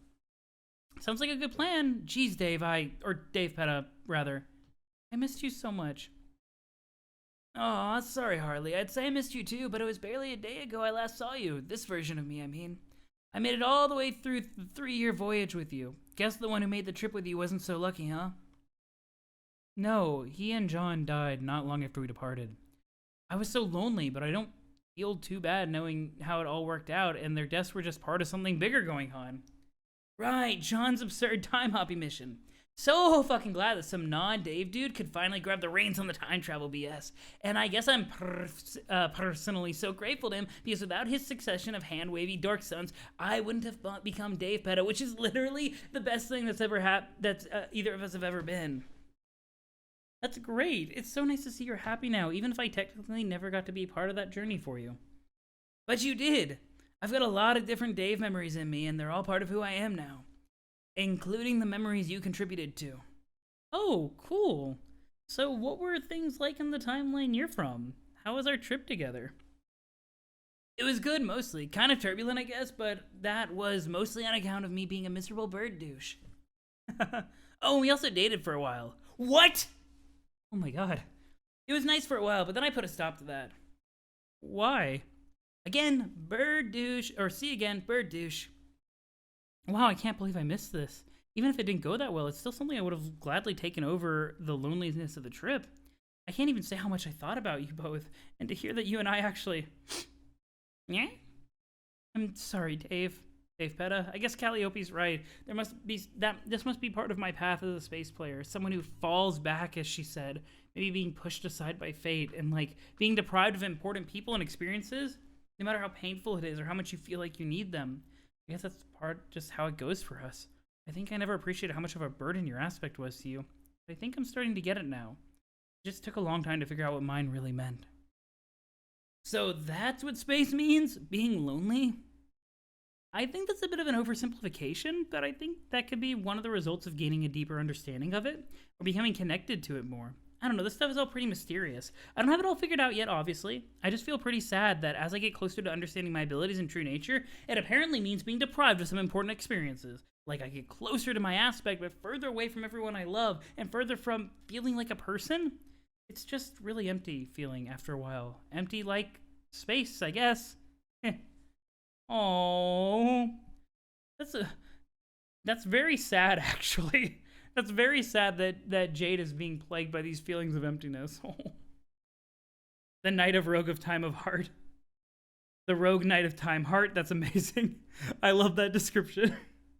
Yo, look at how... Oh, God, we got a speech. We got a speech. We got a speech from Dave Petta. Let's go. Let's go. I think that's fair, Blue Glass. Like, maybe not taking Calliope as an interpretation. Like, because it is, like, colored and kind of biased based on the thing that is the cherub existence. I think that's actually very, very fair. I think Jade is reading too much into it. I also don't like the idea that the kids feel that like they need to be defined by their aspects. It's kind of like almost like, and maybe this is just an off interpretation, but I feel like it's like how alignment gets treated in D&D. I feel like alignment, much like aspect, is a descriptive thing rather than a prescriptive. If that makes sense. Though in Homestuck, aspects have the benefit of Skaya seeing all of reality. So I think in a way, Skaya kind of tends to grab the descriptive thing of what you're going to do. I don't know. Skya adds it a little bit differently, but I truly believe in it being descriptive over prescriptive.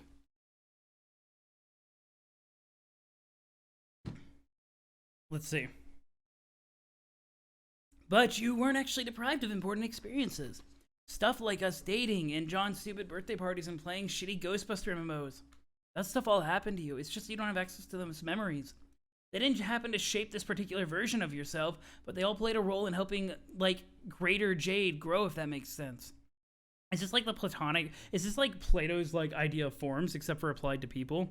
Like, you have, basically, like, the form of Jade, and the form of Kanaya, and the form of Rose, that is, like, the purest form, and it's... And instead, you have... And each individual person, as we know them, is kind of like an interpretation, or an implementation of that.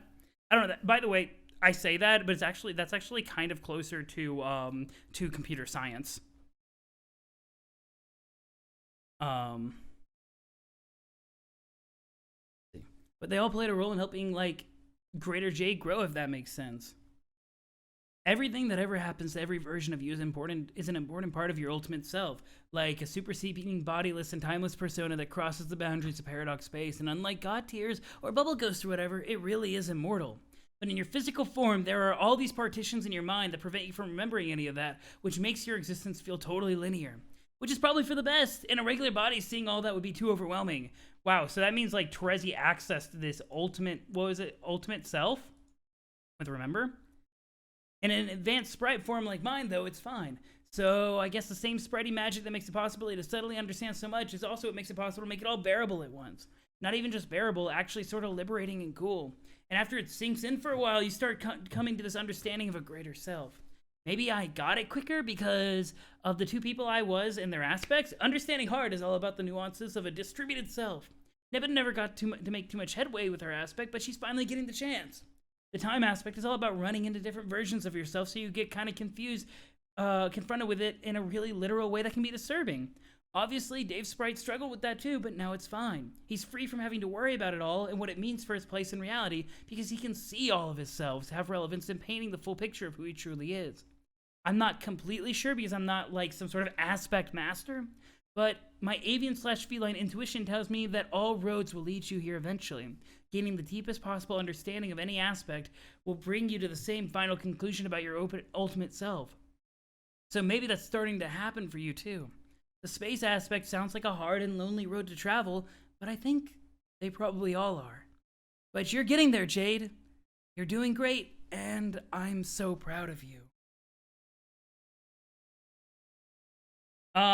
Glub the chat. Okay, so I'm going to not pay attention to what was said, and I'm just going to say real quick that this concept of ultimate self, it feels like a very important concept that could be explored and be really interesting in the comic, except for I know that we're right here at the end, so I don't think it's going to. If that makes sense. Thank you guys for emote modding the spoilers away. I appreciate it. But I do think this idea of the perfect self and how everything like lines up to the perfect self, or contributes to the ultimate self. Sorry, not perfect, but ultimate self, is a really interesting concept.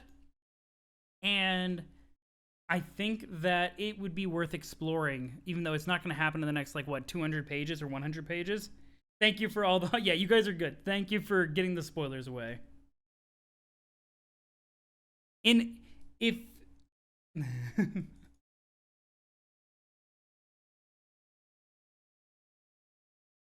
Yes, it's exactly like the Plato stuff Hussie talks about in an author commentary all the time as a deliberate theme in the comic. Yeah, no, like, there's a lot of it in there that's, like, really cool. And it's weird because there's a direct correlation, I think, conceptually between computer science's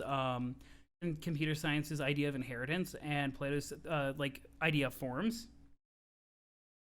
But, yeah. Yeah, there's actually a lot of, like, interesting, cool stuff there. Plato is a computer god. Yeah, the comic does use platonic forms constantly, like, but this is like the most obvious that I've seen it. It's really cool. It's really cool.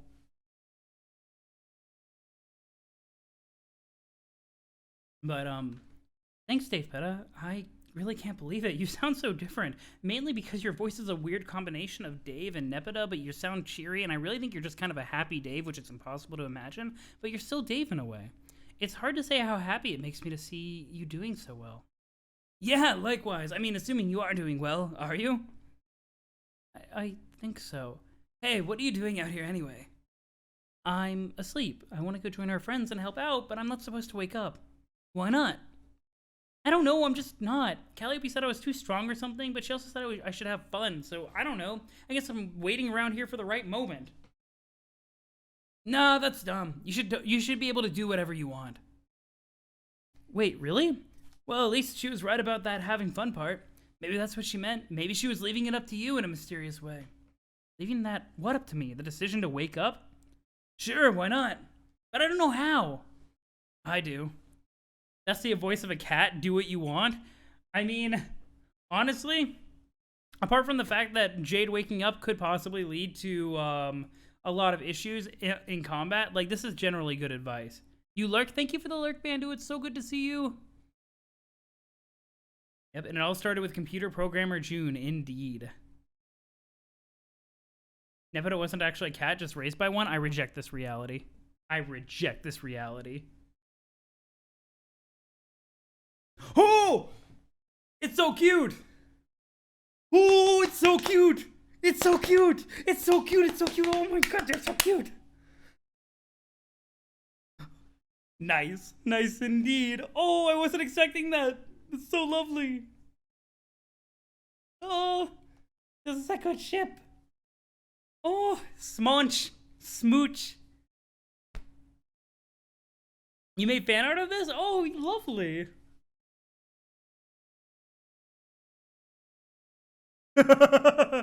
What? Was that supposed to wake me up? No. That was just goodbye. Yo, badass Dave Petal, let's go. X gonna give it to him. This is supposed to wake you up. Wait, is this X-Men Last Stand? Wait, is this an X-Men Last Stand reference? It feels like it. Oh no. Oh no. Yikes.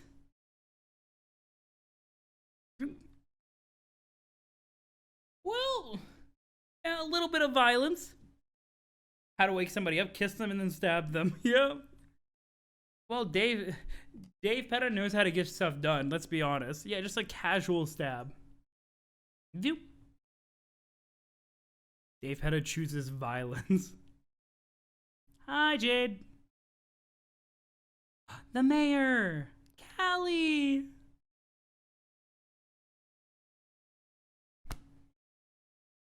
I'm so happy. Look at how cute Callie is.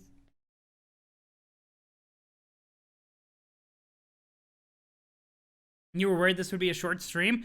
Yeah, no, never underestimate. Like, everybody was saying when I started Homestuck how fast I was getting through it, and I feel like as I've gotten comfortable talking about Homestuck, it has just blown out how long it takes me to get through everything. I called Callie cute, but not the mayor. What? No, the mayor transcends. The mayor transcends senses of cuteness. The mayor is always his ultimate self. At one point during a stream, Rev got through 3 pages. Oh shit. Hey, if you wake up, you gotta deal with these two. Missed ya. Aww. So cute.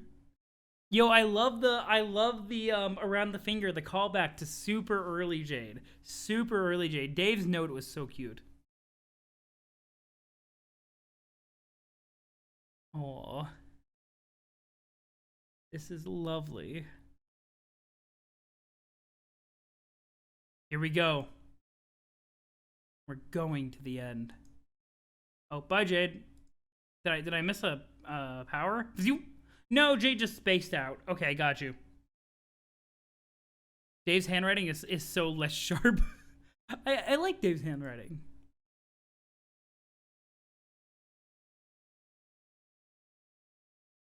Did someone just bark? Terezi, was that you? What? No, I didn't bark. I thought that was you. Why would I bark? Well, why the fuck would I bark? Okay, this exchange is asinine. It was probably just Jade. I love Dave so much.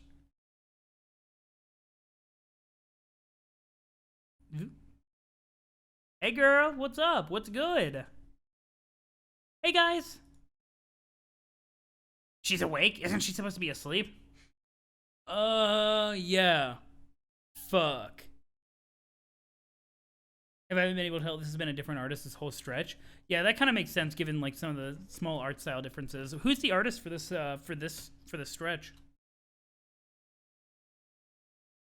Hi Dave, I got your note. I missed you too. Jade, god damn it, go back to sleep. No way.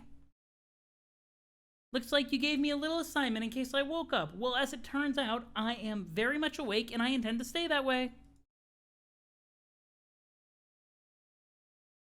Is that an Aradia callback? Is that an Aradia callback? That feels like an Aradia callback. Yeah, it's an Aradia callback. Was it Zemag? Okay. Gotcha, several artists. That was definitely an Aradia callback. It's lovely. See you guys, apparently I've got a couple of dogs to deal with. Oh, by the way, Dave, you're a pretty good kisser, even when you've got cat lips. What? See ya. I want a shot of Dave's face, please. What? Nothing. Bye, idiot. Whatever. Let's hope today of all days is not the day she fucks everything up. Yeah. So what's the deal, dudes? You both done with your rooftops feelings jam? I think so. What do you think, Dave? About what? Are we done here? Guess so. You sure there isn't anything else on your mind before we start fighting? Tell you what, I'll give you one last lightning round question. Ask me anything. Oh boy. There's a credits page to check that. Boom, thank you. Thank you for letting me know. Go ahead. I'll give you a straight answer. All right. Yo, it looks so good. So we have good old Lord English, what was it, Union Jack, I think it was, coming in over here. We've got Spade Slick coming in over here. All right. Here goes. Why are we so fucking awesome? There we go. An excellent question, Dave. An excellent question. Full fucking circle. Ah. Yes, indeed. One more callback. Despite everything we've been through, yep, it's still you. Call back to the first talk with Dave Sprite. Hell yes. Dave, that's the best fucking question. Yes, I love the bro Striders. The Striders bros. Oh my god. That's the best question anyone's ever asked. Let's go. Anybody ever asked?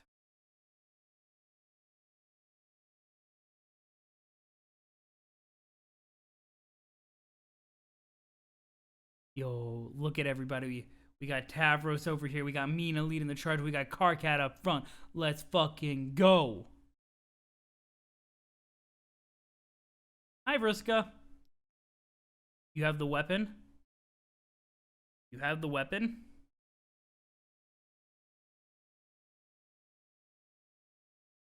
Oh boy, he coming.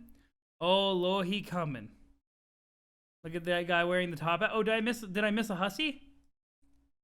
Oh, I did miss a Hussie right over there, just chilling out there, a wild Hussie. Oh Lord, he coming.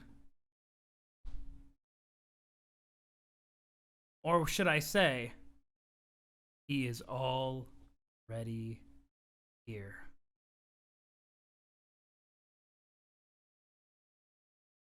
Oh boy. Yo, what's good, Skeletor?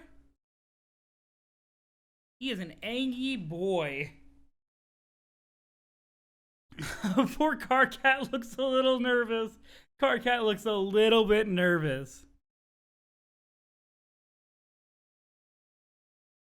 Caliborn, we haven't seen him in so long. So is this when he goes down to his denizen? Yeah. Here we go. Oh, hello. Well, you look very, very friendly. Yoldabooger. Yeah. Imagine Lord English saying, "What's up, He-Man?" What's up, He-Man? Oh, everything is coming together.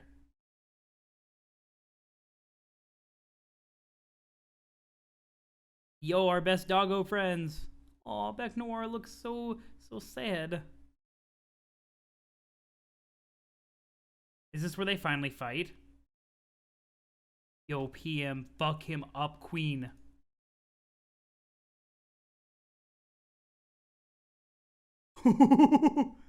Yeah, I'll keep my eyes off of chat for a bit. Yo, this panel looks sick. This panel looks sick. Destroying. Awesome. Oh my god.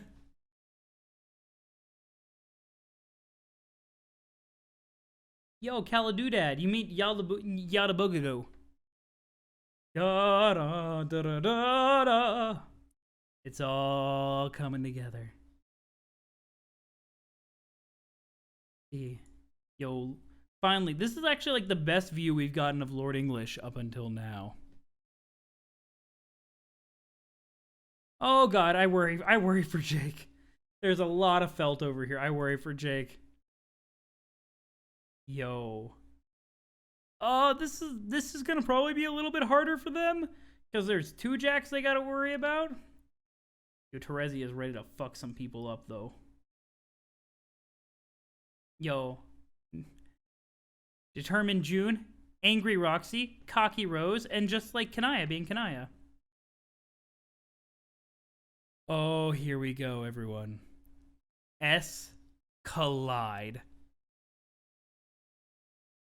Let us begin.